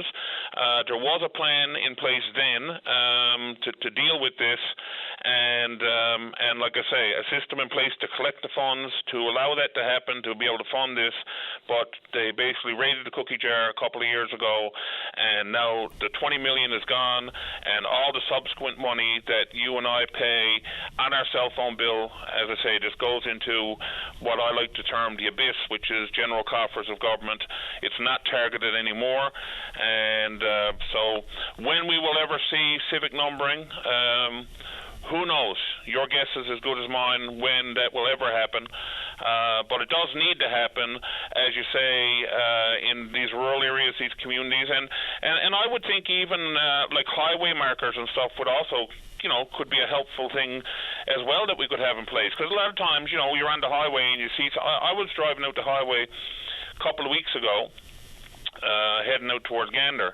And I saw, I guess, a dangerous situation with a trailer, actually, that was full of wood, and it was out into the, it was left there, but it was partially obstructing a part of the highway, and it was a real hazard. Someone coming around the corner could run right into it. So, anyway, I called the RCMP, and then, you know, trying to recall exactly where it was to, and I was saying, well, it's somewhere there in the, you know, in the area of Chance Cove. I think I had just passed Chance Cove, whatever. But how helpful would it be if there was like highway marker 10, highway marker 100, whatever?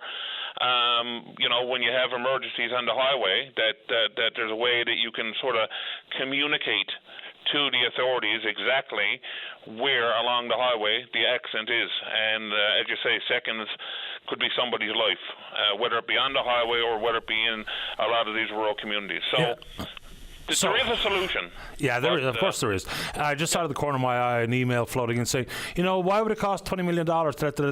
Well, you know, it's not just about encouraging municipalities to adopt civic addresses, but then all of those addresses have to be input into all these computer systems, whether it be for the municipality to manage taxes, whether it be for the dispatchers to manage the ambulance system. So there is an associated cost with it. It's not just go to Kent and get a number and stick it on your house. It's not quite as simple as that.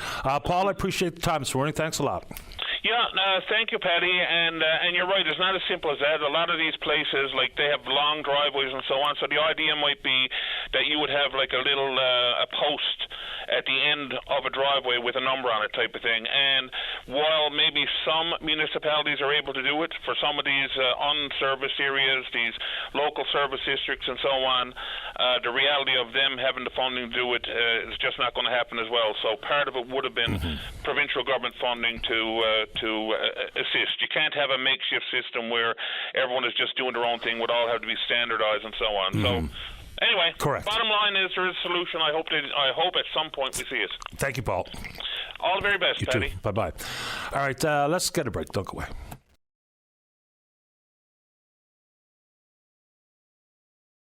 Welcome back to the program. Let's go to line number 5, speaking to the PC member for Harbour Main. That's Helen Conway Ottenheimer. And good morning, Helen. You're on the air. Good morning, Paddy. How Good are morning. you? I'm well, thank you. How about you? I'm good too, thanks. I suppose I should mention you're also the critic for persons with disabilities.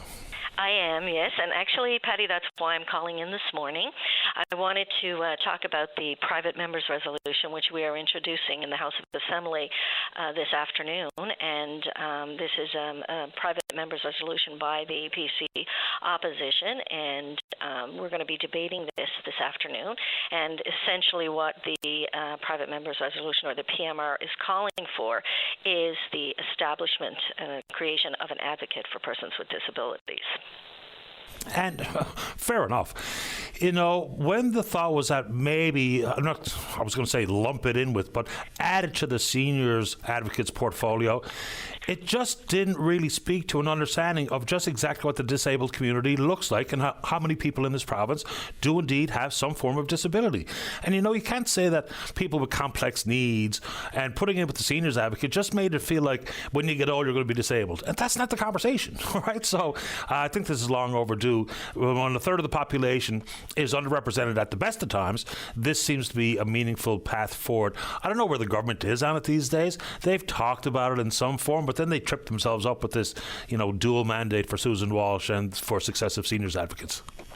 So there's a couple of things that you've identified there that are really pressing issues. First of all, with respect to combining the seniors and disability advocate together, that has received widespread opposition by the members of the disability community. And in fact, Nancy Reid, who is the executive director of the Coalition of Persons with Disabilities in Newfoundland and Labrador, used that language that you actually used, that to be lumped in under a very busy and active seniors advocate is a disservice to persons living with disabilities. And the seniors advocate actually this weekend came out and stated how they don't have the resources to take on the role and responsibilities of an advocate. So that issue should be put to bed, right? That's just not a reasonable option.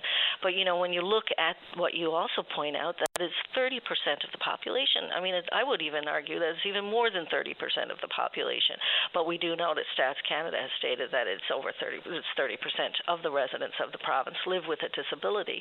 But what is also things that we need to be mindful of, Patty, is that a person with disability can be any of us. I mean, many of us acquire a disability in our lifetime. We acquire it.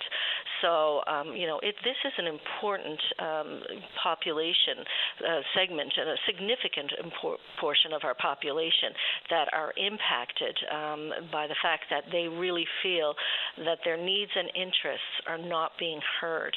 And so that's why we're bringing forth this resolution. And this has been called on for years by members of the disability community and others outside of the disability community. And we've been pressing government hard on this as well, because we think that, this was a promise that was made back 5 years ago, Patty. The mandate letter by the Premier at the time to the Minister was work toward creation of the position, and the following, promise was made the next year.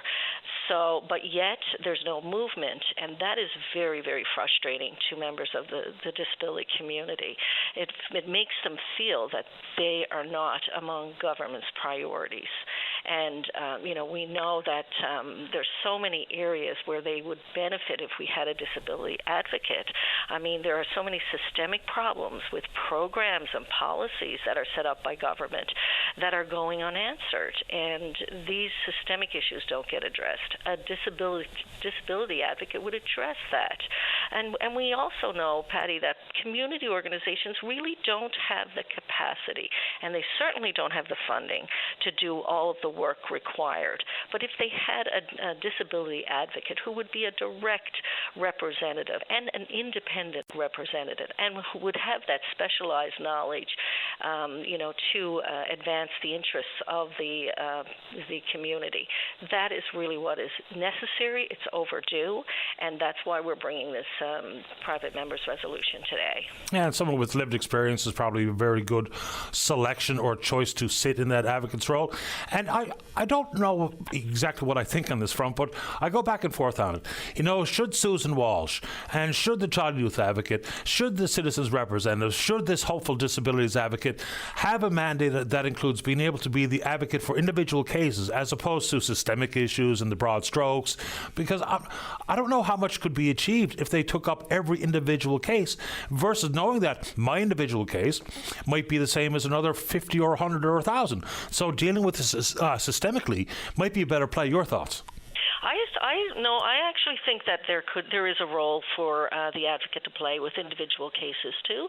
I think they would have to prioritize the cases, but I think that would also be, if the resources and if that was, the scope of their office was able to handle that. But I think that could be looked at because yes, there are systemic issues, but individuals, especially when we look at persons with disabilities, they have unique challenges that they face in accessing services, whether it be with, employment or health care or transportation, education. And I think there could be a selective process in place where individual cases could also be addressed. Probably so. And like I say, I go back and forth on it, so I'm not entirely sure. I appreciate your time this morning, Helen. Thank you very much. Thank you very much, Paddy. You're welcome. Bye-bye. Bye. That's Helen Conway-Ottenhammer, the PC member for Harbour Main and the critic for persons with disabilities. Let's go to line number 1. Rick, you're on the air. Yes, good morning, Paddy. Morning. I was just calling there. We heard the caller back there was talking about the 911 services with civic addresses. Yep. There is a program in place that is being done in areas across the island. Oh, yes. I know it is, but the issue is it being done with synchronicity to the 911 system? Because someone's already told me, hey, in my community, I can't remember which one it was, we're doing exactly that. That might be one thing for the municipality, but having that information in the hands of the dispatcher is the next step. Well, I'm going to say, I just went through the process of doing it with 911 services, and they send out a package with the guidelines of how to do the civic addresses in the community. And I did that and placed it onto 911 services, and that's all uploaded to a map, and it's all gone into their system. Fantastic. Rick, if you don't mind me asking, and I appreciate this information because I was unaware, is what exactly is in that how-to kit? Well, it's a guideline on telling you how to place the numbers. Like it's the same standard all across Canada. You have to have the odd numbers on the left and even numbers on the right.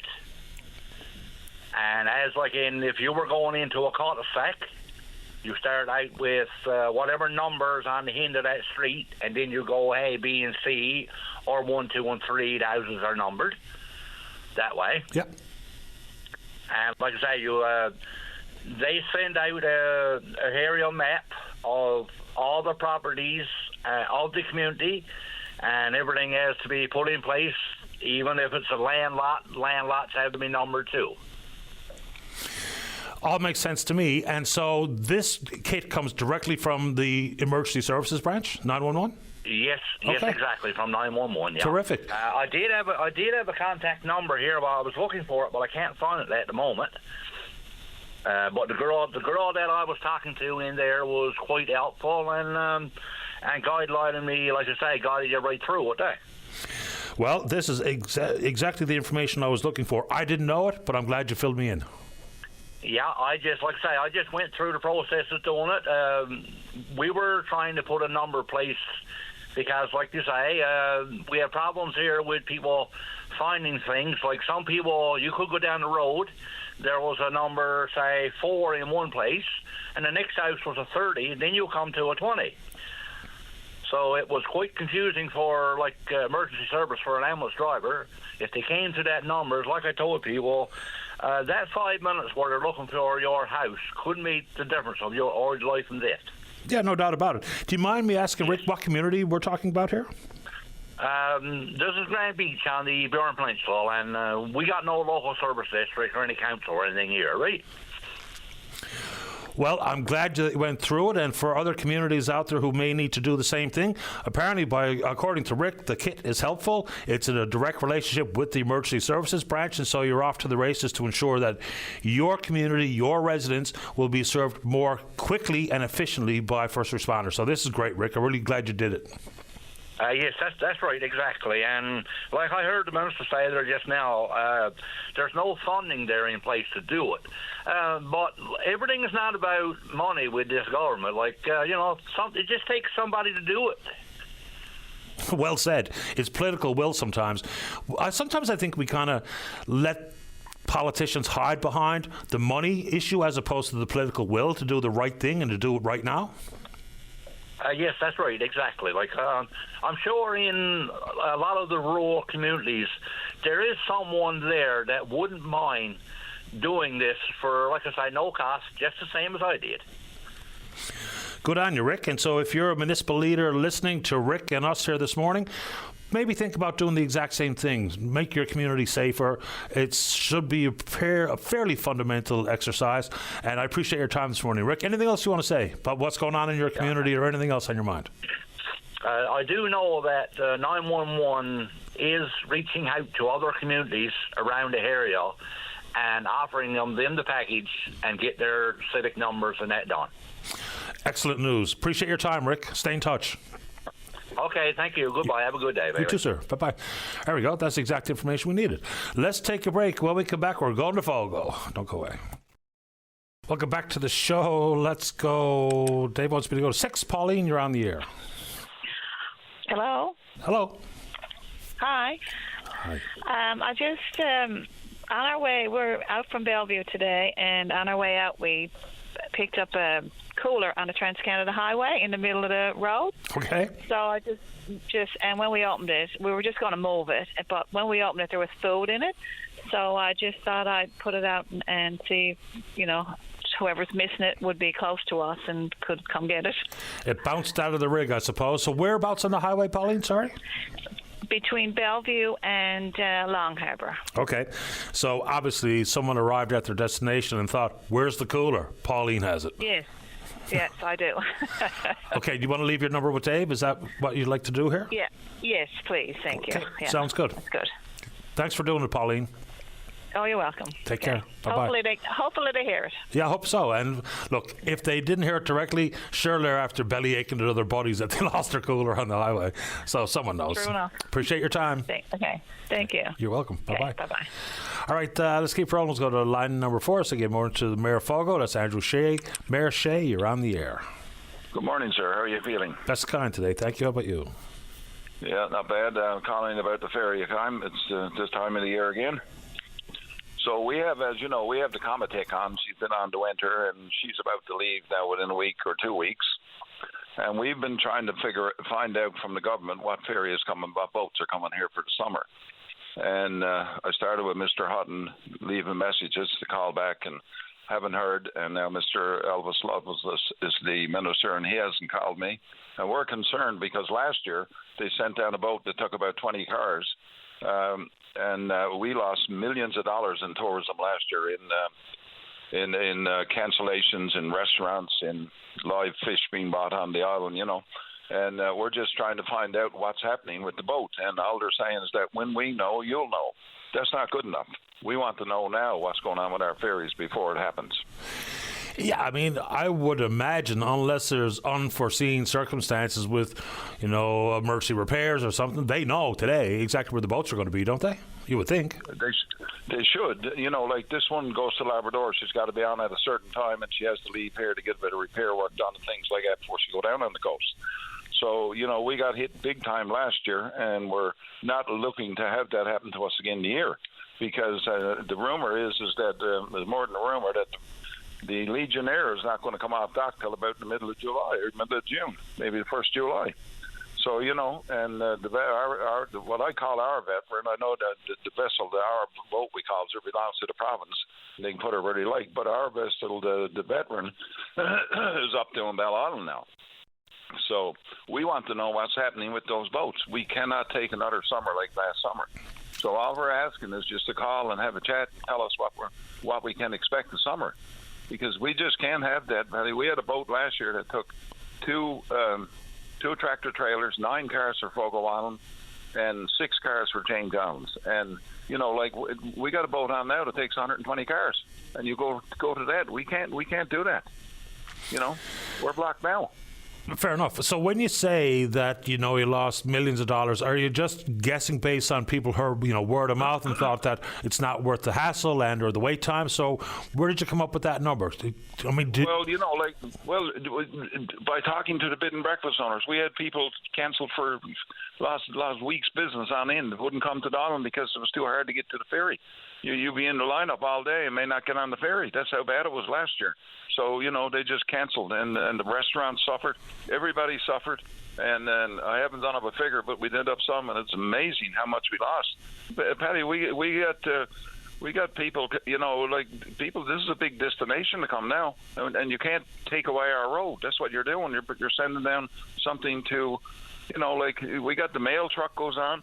The doctor's notes goes on free, you know, goes on for ahead of anyone. Live fish goes on, ambulance goes on, and by that time there's no room for the general public, so they just stopped coming. And I was over there one time when 6 cars got out of the lineup and left, forced, and we can't have that. So all we're asking is that we want to know what boats are coming down here this summer before they actually start, because the way it happened previously is that you go over in the night, and the boat is there. The Comatech will be there. You go over in the morning, Comatech is gone. There's another boat there. You don't even know what's coming. Yeah. So we don't want that to happen this year. That can't happen.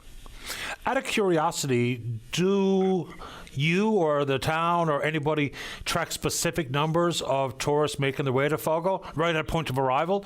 You know, I know it might be difficult and maybe require some of the folks in the marine services to help you out, but do you have specific, accurate numbers about visitors, whether it be over the summer or otherwise?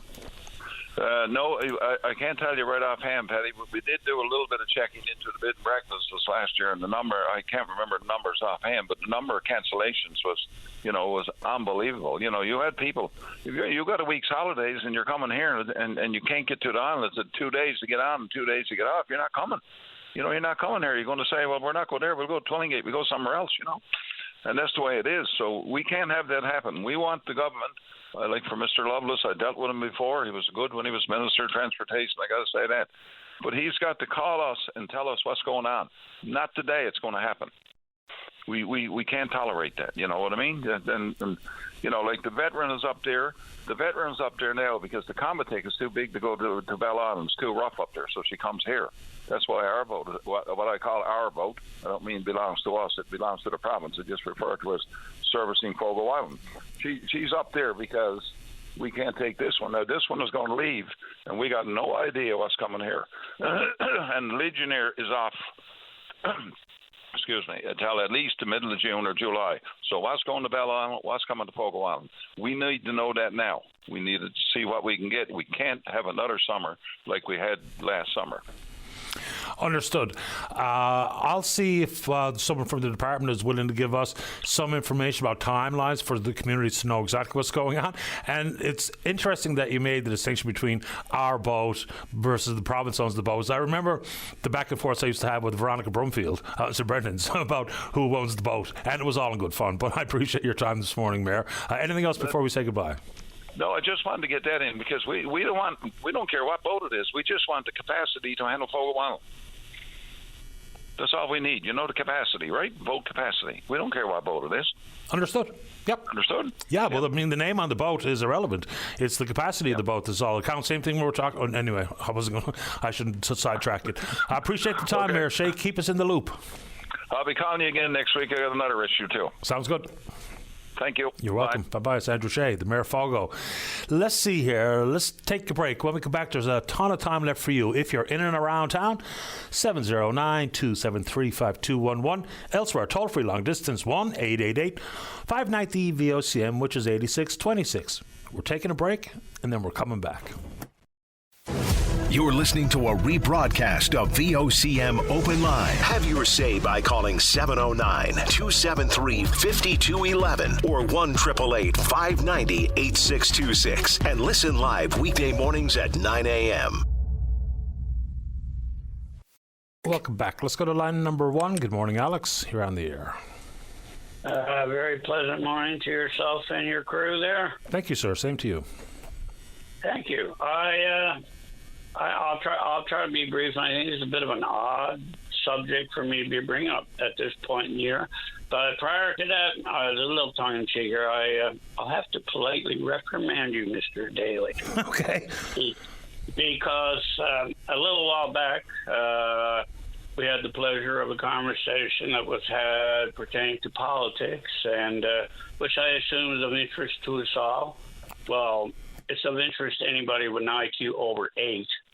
So it was quite interesting. And I think it was the Prime Minister you mentioned, not the Premier, and it was something to the effect you said, well, of course, I interrupt your train of thought for a moment. So, of course, I'm not as intelligent as he is. So I have to ask you, warn me before you say anything like that, because I almost choked laughing. You're warning me about what? Like, I'm not following. What are we talking about? Well, you made a very polite and generous and humble comment about the Prime Minister. Well, of course, I'm not as intelligent as he is, so I just about choked laughing. So warn me before you say something like that. Well, I don't think I'm likely as intelligent as Mark Carney. Is that what we're talking about? I'm sorry? Yeah, I thought it was hilarious, but very humble and generous for you to say so. Just for my own information, I guess. What is funny about it? No, but okay. All jokes aside, I wanted to ask you about, and it's odd at this time of year, I guess. It's about the COVID and flu shots that are available. Okay. And what happened was, I've been asking since January, due to the fact we are what they consider shut-ins. We don't have transportation and live in a rather out in the country area. So it's a very generous habit of Eastern Health to bring COVID and flu shots updates to us every year, and which they do for me, and I'm greatly. You almost got a pride compliment for Eastern Health on my cold dead hands, but I do appreciate that, and I think it's quite responsible and generous of them. So I had mine last fall, but I've been trying since January to get them for my fiance here, who, to my amazement, finally got a COVID shot last week. And so I was delighted that she finally got one. And then, to my amazement, she related that, but they wouldn't give me a flu shot. So this was beyond me to comprehend. I thought, well, it might be unusual for anybody to wait this long to be able to get one. Like, most of the population either walk or drive to a pharmacy and get one, or a local clinic. But we don't have those options. So, but she didn't get a flu shot, and I started wondering why not. Because they are available still. I mean, it's certainly not impossible for Eastern Health to come up with a flu shot to give her at the same time, but they didn't. So I don't know why not. I have no idea, because you absolutely can book a home visit for any of the vaccines if you can't have access to a doctor or a pharmacist, as you rightfully point out. It's a toll-free number that I've given out to countless people over the years. Yeah. Yeah, and so they did finally bring her a COVID shot, and it was beyond me to comprehend. But why did they refuse to give her a flu shot? I mean, I do understand that it's a virus and it can and will mutate. I don't know if the thinking was that, well, by now we'll have mutated, so our shot's not going to be effectual. But I don't think you can count on whatever strain of the influenza, that you might end up catching now would be ineffectual because it's not the same thing. You know, it has mutated. I wouldn't assume that, because the ones that the flu shot came with, they're still out there. Absolutely. So, I mean, my understanding is that there are some health concerns where people are told that it's not recommended to get the COVID vaccine and the flu shot at the same time. But for the most part, people can get more than one vaccine during a visit. Yeah, I always have. And, okay. And I hope there's no disrespect on my part towards the very pleasant young lady who brings them, because the ones that came to see me in CBS, they did exactly the same thing. I always got a COVID and flu shot at the same time, on top of which, now that we live out in the country in our sunny side, it's a very pleasant young lady. I believe she comes from Combat Chance Service, and she's a real sweetie. I certainly no fault of her own, but I don't know why anybody would put in her head that, well, forget about the flu shot. I don't get it. So I'm still hoping that they'll bring her one. Yeah, I would have no idea as to why that decision was made, but I think it's pretty common practice where people get, whether it be the RSV and the flu shot at the same time. There's a variety of vaccines can be administered during the same visit, so I wouldn't know what's behind that decision, to be honest. Yeah, well, I thought thanks very much for letting me put it out there. Hopefully later the week or early next week they'll show up and say, oh, well, we found a flu shot for you. Fair enough, Alex. I appreciate your time this morning. My pleasure. You guys have a great day. The same to you. Take care. All right, there we go. Yeah, I don't know about that public health decision, to be honest. But let's keep rolling here. Let's get a bouquet. Why not? Line number 3. Good morning, Elizabeth. You're on the air. Good morning, Patty. Can you hear me okay? I can hear you just fine. Okay. Yeah, my name is Elizabeth, and I am a member of the Canadian Council of the Blind. I'm visually impaired. I also do some voluntary stuff for the Canadian National Institute for the Blind. But anyway, on Thursday of last week, 6 of us went to Moncton, New Brunswick, to a sports and recreation weekend. We had an awesome time. And we had a little trouble getting out on Thursday, that our flight was delayed by 2 hours and then it was canceled. But in any case, they did put another flight on. And they did give us a $25 coupon to have lunch, which we did that together. And what I'm calling about is I had a pair of Meta Ray-Ban glasses that's fairly new out, and they're good for the visually impaired. When we're at the restaurant, I could ask it to read the menu for me, and it did that. But anyway, when I got to Moncton, I didn't have my glasses, and they're just new for me, and I was really disappointed and worried about them. And I want to send out a bouquet to the person that found them at the airport and turned them into security. So last Monday evening when we flew back, they were there waiting for me, those glasses. I could get them through. So that was wonderful. And I also want to send out a bouquet to the 2 volunteers who were with us at the sports weekend. They were instrumental in calling the restaurant where we were, first of all, and then calling security to see if they had shown up. And that's how we found out that they were there. So those volunteers were awesome as well. And the person that found them, thank you very much. And I appreciate you passing them in for me. They're not cheap either. They're like $400, aren't they? You're exactly right. That's exactly what they are. Yeah, so good on the person who found them, because very easy that could have been a different outcome. Elizabeth, I appreciate the bouquets. I'm glad you got your Ray-Ban Meta glasses back. Anything else you'd like to say this morning? No, except that at the sports and recreation weekend, like we did lots of activities. We have this weekend every year. It's going to be in St. John's, Newfoundland next year. So on the long weekend in May. So we had a great reunion. I met 10 people there that I went to school with years ago at a special school in Halifax. So that was awesome. But so what inside the sports and recreation weekend? What kind of stuff were you doing? Activities? We had the first thing was an idol show, and we get ribbons and medals, for these, depending how we do, of course. And we had regular bowling, which also included shoot bowling, anyone who needed that.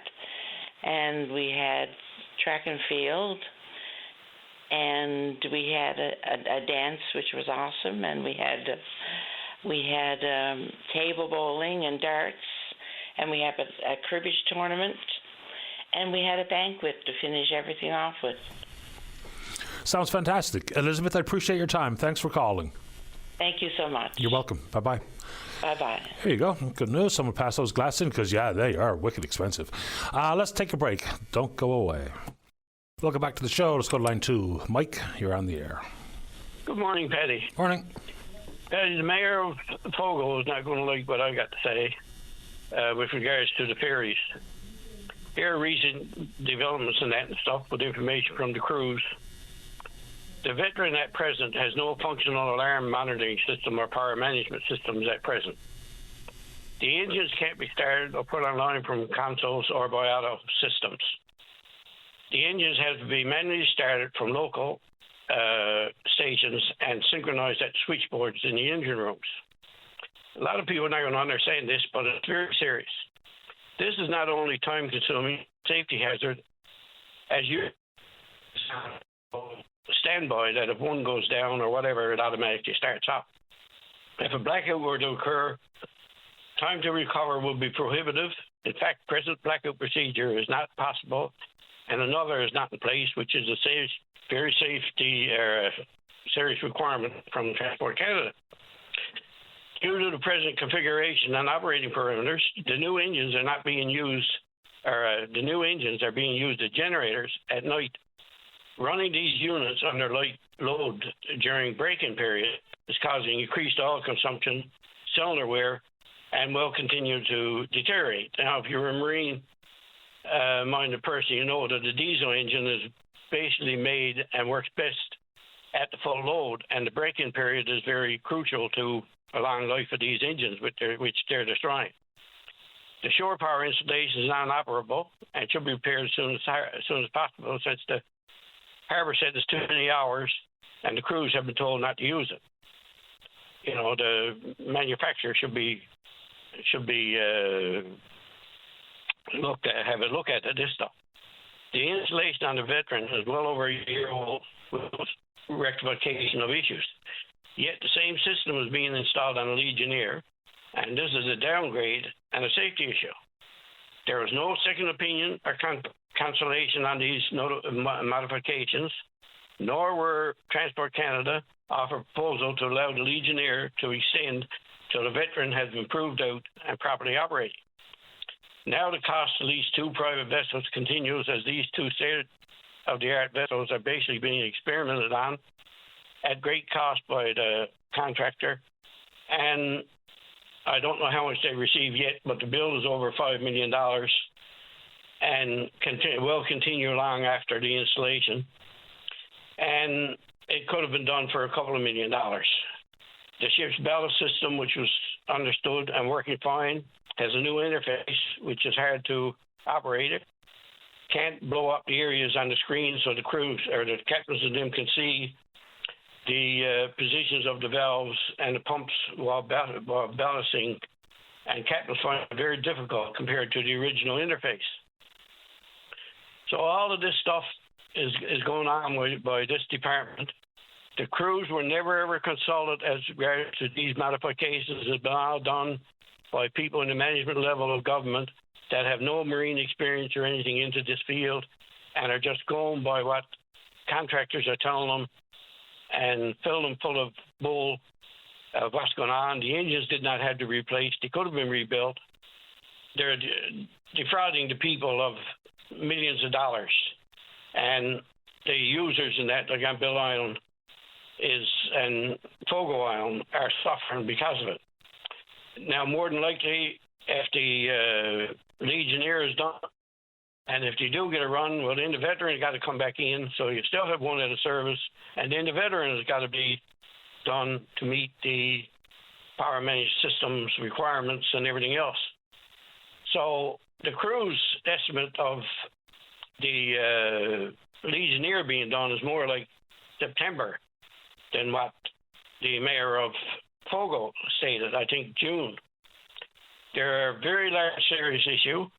The government has downgraded these vessels down to that they're almost going to be practically worthless by the time they get through with the modification repairs and that they're doing.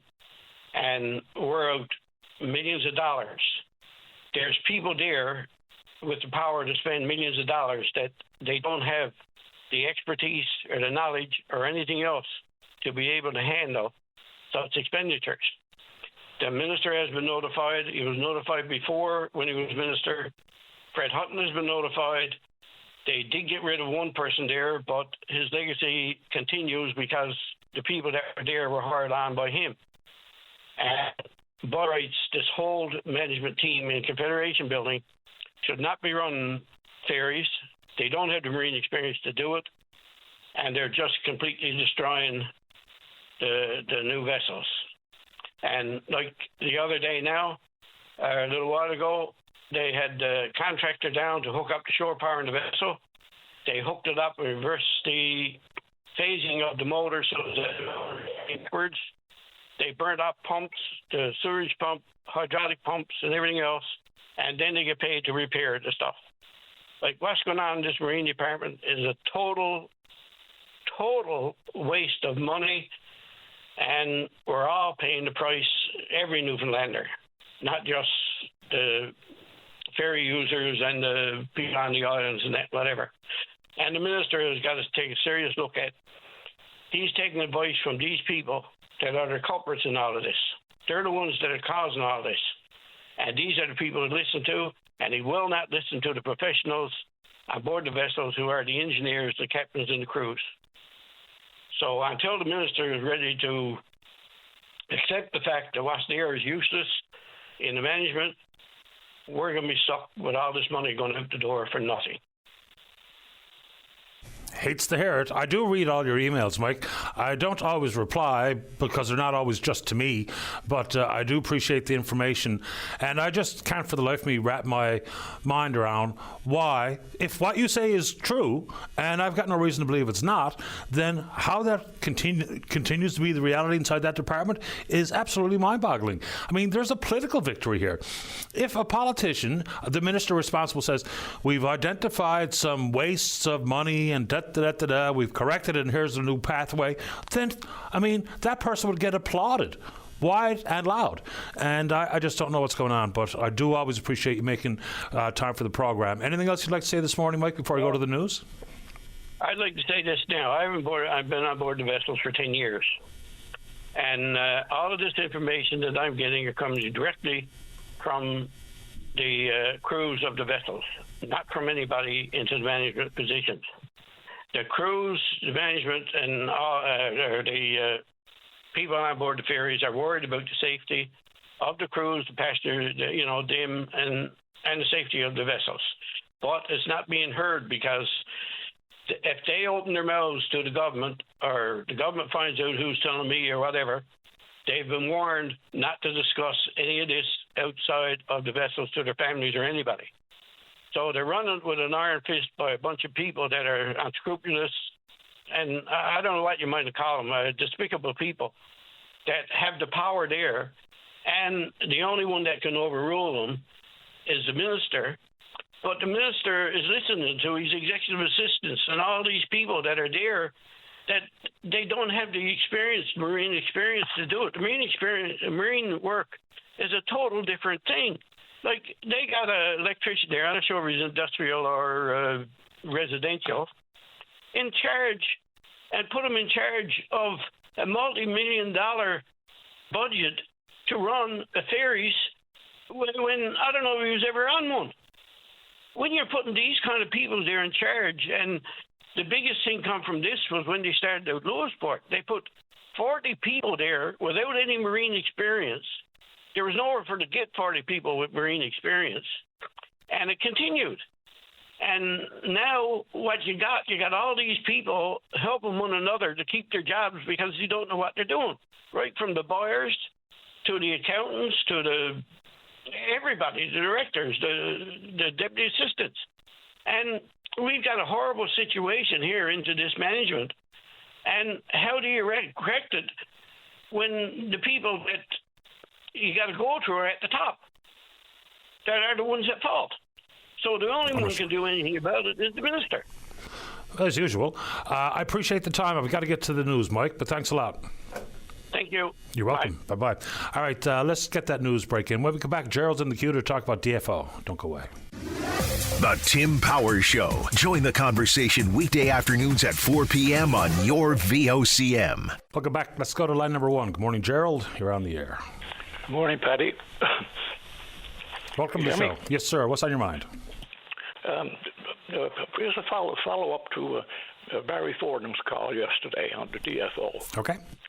And you, in your conversation, you mentioned accountability and the minister. That accountability is incumbent on her. Absolutely, of course. Well, this is what I want to express. As a citizen and a backup to Barry, I would like you, the VOCM, Voice of the Common Man, to demand from the minister the rationale for this prohibition on the food fishery that is without merit and is just asinine. I'm happy to put it to the minister. You know, the last time she was on, I think she was the minister for like 5 minutes. So now that she's been put back into that portfolio as the full-time minister, next time we have her on, we'll cover all of those things, including the recreational food fishery. No problem at all. Fine. I would appreciate it if you could do this post haste. I mean, there's a lot of people held up on this. You know, there's money, the tourism. You know the reasons. That's our history. That argument is over. This is accountability. Why is this regulation in place? It's an excellent question. And I mean, even if the move was made to make us equal with other parts of Atlantic Canada, I mean, that would be a start. So if that does not happen, if we go right back to the same old playbook, a couple of weeks shy of Canada Day, we'll get the email that says, here are the dates, it's 39 days again this year, the same restrictions are in place, then obviously that won't be good enough. And so I'm happy to invite the minister on at her earliest convenience. Okay. As I see it, it seems to me that the DFO is a rogue bureaucracy, accountable to no one, and it needs to be held to account. And as you mentioned, the Prime Minister said there needs to be a reassessment, a overhaul of DFO. What's their purpose? What's their mandate? And when you think that this is the same people, the same bureaucracy that devastated our fishing industry, brought it down to from a teeming industry at one time down to where we had to have a moratorium. That was under these people. There's explanations should be forthcoming to my mind. Yeah, and whether we actually get one that we can make sense of remains to be seen. But, Gerald, I guarantee you that we will certainly have the minister on as soon as possible to dig into that and there's a lot going on inside the fishery, obviously. But this is top of mind for many people, and I'm happy to ask the questions as best possible. Yeah, and I think if there's no explanation, there should be why there's no explanation. And if there's not, shame on us. And my opinion is that it should not be complied with. If they can come out with these asinine rules, we should simply ignore them. As if we had any pride as a people, we're not serfs. We're not servilely. They're accountable to us, not us to them. No, and that's the way it should be. So that's top of mind, and it'll be top of the list of the questions that I'll have for the minister. And again, so one of the other things that infuriates me or frustrates me, I guess, inside this world is that I guarantee you DFO today knows exactly what the dates are going to be, but they'll wait and wait and wait and wait, and every year it's just about the exact same thing. Somewhere in the 20s of June, we'll get the notice that it opens up on the weekend, the closest one to Canada Day, same old, same old. I don't know why they wait, I don't know why they don't change it, but we're certainly happy to try to get that information for you. Just a quick question there. I'd like to know who the they are. Does the they have a name? Is there anyone there that will own up to this? I guess the short answer to that is no, probably not. Yeah. Okay, Paddy, just as I'd like a tip of the hat to Barry Fordham. Over the years, he's done yeoman service, in his public appearance and what he's accomplished. And he's not in good health, and he's still soldiering on. I like a tip of the hat to Barry for what he's endures and what he's done. Yeah, absolutely. And he's pretty consistent in sharing information and, doing what he can as I'll say, one-man show to kind of push this along. I know there's been others involved who've, created these petitions and brought them into the House of Commons. Clifford Small delivered a petition last year. I'm trying to think of the gentleman who operates muscle bed tours. He's also been a big part of the horsepower. Graham Wood is the name I was thinking of. Thanks, Dave. So, yeah, there's some folks out there that are doing an awful lot of the heavy lifting on this front, and good on Barry for doing it. Yeah, and good on you, because if you're successful in this, because you will have provided a well-deserved and needed public service, and I thank you. And I appreciate your time, Gerald. Thanks for the call. Goodbye. Yeah, I mean, when the Prime Minister makes pretty vague reference to DFO may need to be restructured, I'm not so sure what he meant by that. I'm also not so sure what the Prime Minister would know specifically about the fishery, whether it be in this province or Quebec or Nova Scotia, PEI, or even British Columbia. I really don't know what he does or does not know about it. But some of the restructuring questions are pretty important stuff. I speak to some of the similar issues over time about, and I'm only learning from the inshore harvester because, I'm not at it, but the people who are, and they have pretty much the same concerns across the board. Now, there will be different zones have different concerns, whether it be the timing of the season opening and those types of things. And absolutely, when they share that information, it's very helpful to me. But there is, I think, big questions about knowledge of industry based on one minister's professional background. But I guess I should add to it, there's an awful lot of what is unfortunately nameless, faceless senior bureaucrats that hold and wield a ton of the power. There's no doubt about that. The unfortunate reality associated with that comment is we have limited to zero access to what people may indeed call the real decision makers. Of course, the buck stops on the minister's desk, and it always should, and it always will. But you wonder just how much, and this is not just about Joanne Thompson, this is about anybody in any portfolio, just how much base knowledge that some of the ministers have for their critically important portfolios, whether it be provincially and or federally. I'm not trying to broad stroke suggest that all the ministers at all the various levels of government don't know what they're doing, don't know what they're talking about, don't understand the industry. But there are big questions, especially inside of some of the very complicated portfolios out there. Anyway, final break of the morning. When we come back, time for you. Don't go away. Welcome back to the show. Let's go to line number 1. Darryl, you're on the air. Well, hi, Paddy. How you doing today? That's kind. How you doing? Oh, doing good. Thank you very much. Paddy, I want to call about today. I want to call about the government recently are getting, over $500,000 from the tobacco companies, or I guess they're paying it out over a 20-year period, and they put it towards their debt, I guess you want to call it. No, they didn't put it on the debt. They applied it to the deficit. Or the deficit, I meant to say. Sorry, that's what I meant to say, right? No problem. Yeah, they put it towards the deficit. So one thing, a couple of things I'm going to mention. Okay, they put it towards deficit. They haven't received the money yet. I stand to be corrected on that one, right? Almost 40% of the $32.5 billion settlement is upfront. So the remaining 60, just a little over 60% is yet to be paid. And it's not 20 years, it's 30 years. Okay, I thought it was 20, so it's 30 years. Okay. So I look at it this way. Okay, one of two things. What happens if these companies went bankrupt? and you already put that towards the deficit. So you put money towards a deficit, and say if you went bankrupt or something could happen because you don't have all the whole amount of money into to one pot. Or I guess that's one scenario I throw out. And plus another scenario, why don't they set up some kind of a trust fund for that money to go into it, separate from everything else, and then take that money and put it towards like the healthcare or seniors or whatever the case may be. Have a fund, just put it into that fund, allocate especially our healthcare system, and I think that's a good way to enhance things rather than just put it towards the deficit and you know the money's probably pretty well going to be just gone out the door. Well, I mean, you know, it's hard to apply money that you don't have in hand to anything, and that's the concern that people have.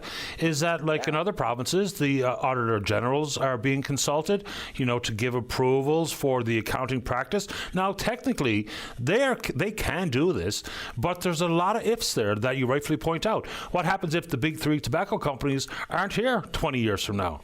Because that's a possibility. I mean, their business model is certainly not what it once was when you could flick on the television and watch doctors smoking in the operating room. So that's not business as it once was. So there's a lot of ifs attached to whether or not that money comes in the door. And, you know, even if, say, for instance, it wasn't mentioned in the budget speech. It wasn't easy for people to see that information, so it just made things worse. Had the minister said that, you know, in consultation with outside legal counsel and with accountants working in the Department of Finance and Treasury Board, what have you, we've decided to do this, that would be one thing. But the way we found out is just makes it worse. So, you know, it's a pretty significant amount of money. $520 million is nothing to sneeze at. So I just think it should have been more easily understood the day of the budget as opposed to weeks after the budget. Yes, and I totally agree. Education is the key to all of it, and I agree totally what you said there. But like I said, when they're getting the money from all these three tobacco companies, and like when they allocate it all right now, and like I said, 20 or 30 years from now, they might be all around. So what happens then? They could be gone bankrupt or any scenario or whatever, or takeovers, wherever the case may be. And I think, and in addition to all that, I think, like I'll reiterate, I think that money shouldn't go towards it. It should go into the healthcare because the lawsuits were against tobacco companies which cause illness. So, like I said, that should go into a fund for healthcare only, or like seniors, anything pertaining to healthcare, and take that money and put it towards that, because I mean our healthcare is in desperate need in a lot of things, and the hospitals use different equipments or whatever the case, whatever. And I think that would be a smart way of doing things rather than put it towards the deficit, and then next, you know, even though, like, you know, they put it towards the deficit and they don't have all the money, which didn't make sense. But I mean, this is what they got to start doing, like do things in a different way for the better. No argument here. I appreciate the time, Gerald. Thanks for the call. All right. Thank you, Patty, and all the best to you and the staff at VOCM and your listening audience. Same to you. Thanks a lot, Daryl. Okay. Thank you. You're welcome. Bye-bye. All right. Likely last word goes to line number 2. Mark, you're on the air. Yes, thank you. You there? Go right ahead. Hello. Oh, great. Yes, nice to hear your voice. I was a little bit fired up the other day. I didn't get a chance to talk to you. It's primarily about, you know, Canada and the amount of taxes that we pay here as citizens on this island. So I was a little bit fired up, but I asked myself, why do we even pay Canada so much tax? Because, I mean, as I see it, it's a bit of a rhetorical question, but as I see it, the Newfoundland government is the one footing the bill mainly on healthcare, on social assistance, and, you know, a lot of other things. So I think I was just a bit fired up the other day. I don't know if you can answer that for me. There's plenty of transfers. Why do we pay Canada tax? Well, there's tons of transfers that come from the federal government to the various provinces. Social transfers, healthcare transfers, equalization payments. There's a variety of things that the federal government covers, and it's their responsibility. The military, for instance, comes to mind. So there's things that the government... You know, sorry to interrupt you. I really am. but you know it all, right? And I'm asking you this in the sense of Newfoundland fraud and sometimes separation, but I mean, I know that's nearly impossible, right? And I want to leave you on a good note, but I guess I was fired up the other day, so I didn't mean to interrupt you. Did you want to go ahead? Go ahead, man. You're on a roll. Yeah, well, no, that's it. You know, I hope everyone has a great rest of their day. I guess you're ending here now if you got a call after me, but I'll give you a call next week. Shout out to my big ups on the in the East End, Wilson. We're doing well on the pro line. You know, sports looking good. I've kind of lost it here now where I was going with that, but you have a great day. Okay, same to you. Thanks a lot. All right, got it. Call you next week. Okay, bye-bye. Yeah. And so why we pay taxes is an interesting, pretty big question. The level of taxation, though, I mean, there's a few things there. Knowing the fact that there is not going to be a budget delivered in this next sitting of the House of Commons is a concern. I've heard lots of people who are sending along emails defending it. But boy, oh boy, I mean, you read an opinion piece in the Globe and Mail from TD's chief economist talking about the road that we might be on leading to recession. So having some certainty, knowing exactly where government's going to spend the money, exactly where the priorities are, as opposed to pledges made on the campaign hustings, is two different things. So I think we should all be disappointed that there's no budget coming. Again, one of the things that the Prime Minister ran on was his economic background, was his ability to deal with, for instance, Donald Trump, and a variety of measures regarding straight-up economic policy. Policy discussions are always easy sound bites when you're campaigning. Campaigning is the easy part. Governing is the hard part. So, yeah, we may indeed see a mini budget or a fall economic statement, but everything in the world of certainty, and I mean, it might be uncertain times, but at least with a budget document, you'll have some idea exactly what's going on, some idea where we're heading or hoping to head. So things like investment. Investment sits on the sidelines when there's a lack of certainty. So whether that be regarding things like Quebec rumblings, whether that be about Alberta separation and or federal government initiatives. So again, there's a lot of reasons to believe that a budget. Now, you know, when Minister Champagne kind of stumbled about the decision itself versus even if you don't accept it as the reality, the answer you finally got from the Prime Minister, who was in Rome for Pope Leo's inaugural Mass, is about the collection of appropriate data points. It might be highline gibberish to some, but it made a little bit more of a coherent sense than what we heard initially. There was lots of stumbling and bumbling around for the first few days for the newly sworn-in cabinet, but yeah, to know where we're going is important. All right, let's check in on Twitter for the final time in the morning. We're VOCM Open Line, you know what to do. You should follow us there. Someone has a question about Mike, who talks about the ferries, and his background here. How does he have so much operational information? Mike is very challenging to the Marine Services Division. He was in the industry for, I believe, some 4 decades. And here's the one thing. Like, I don't know exactly what's going on in that world, but you would think if he was putting forward nothing but falsehoods that he'd be taken to task by the government. But he doesn't seem to be. So I'll just put that out there. All right, email address is openline@vocm.com. Ivan says, I hear and understand the public's frustration with DFO around a recreational fishery, but imagine trying to operate a commercial fishing enterprise with a crew of 4 or 5 livelihoods. Fair enough. But we don't even really know how many fish are taken out of the water, whether it be less than 1% of the commercial TAC, which is something I think would be helpful. All right, good show today. Big thanks to all hands, and we will indeed pick up this conversation again tomorrow morning, right here on VOCM and Big Land FM's Open Line. On behalf of the producer, David Williams, I'm your host, Paddy Daly. Have yourself a safe, fun, happy day. We'll talk in the morning. Bye-bye.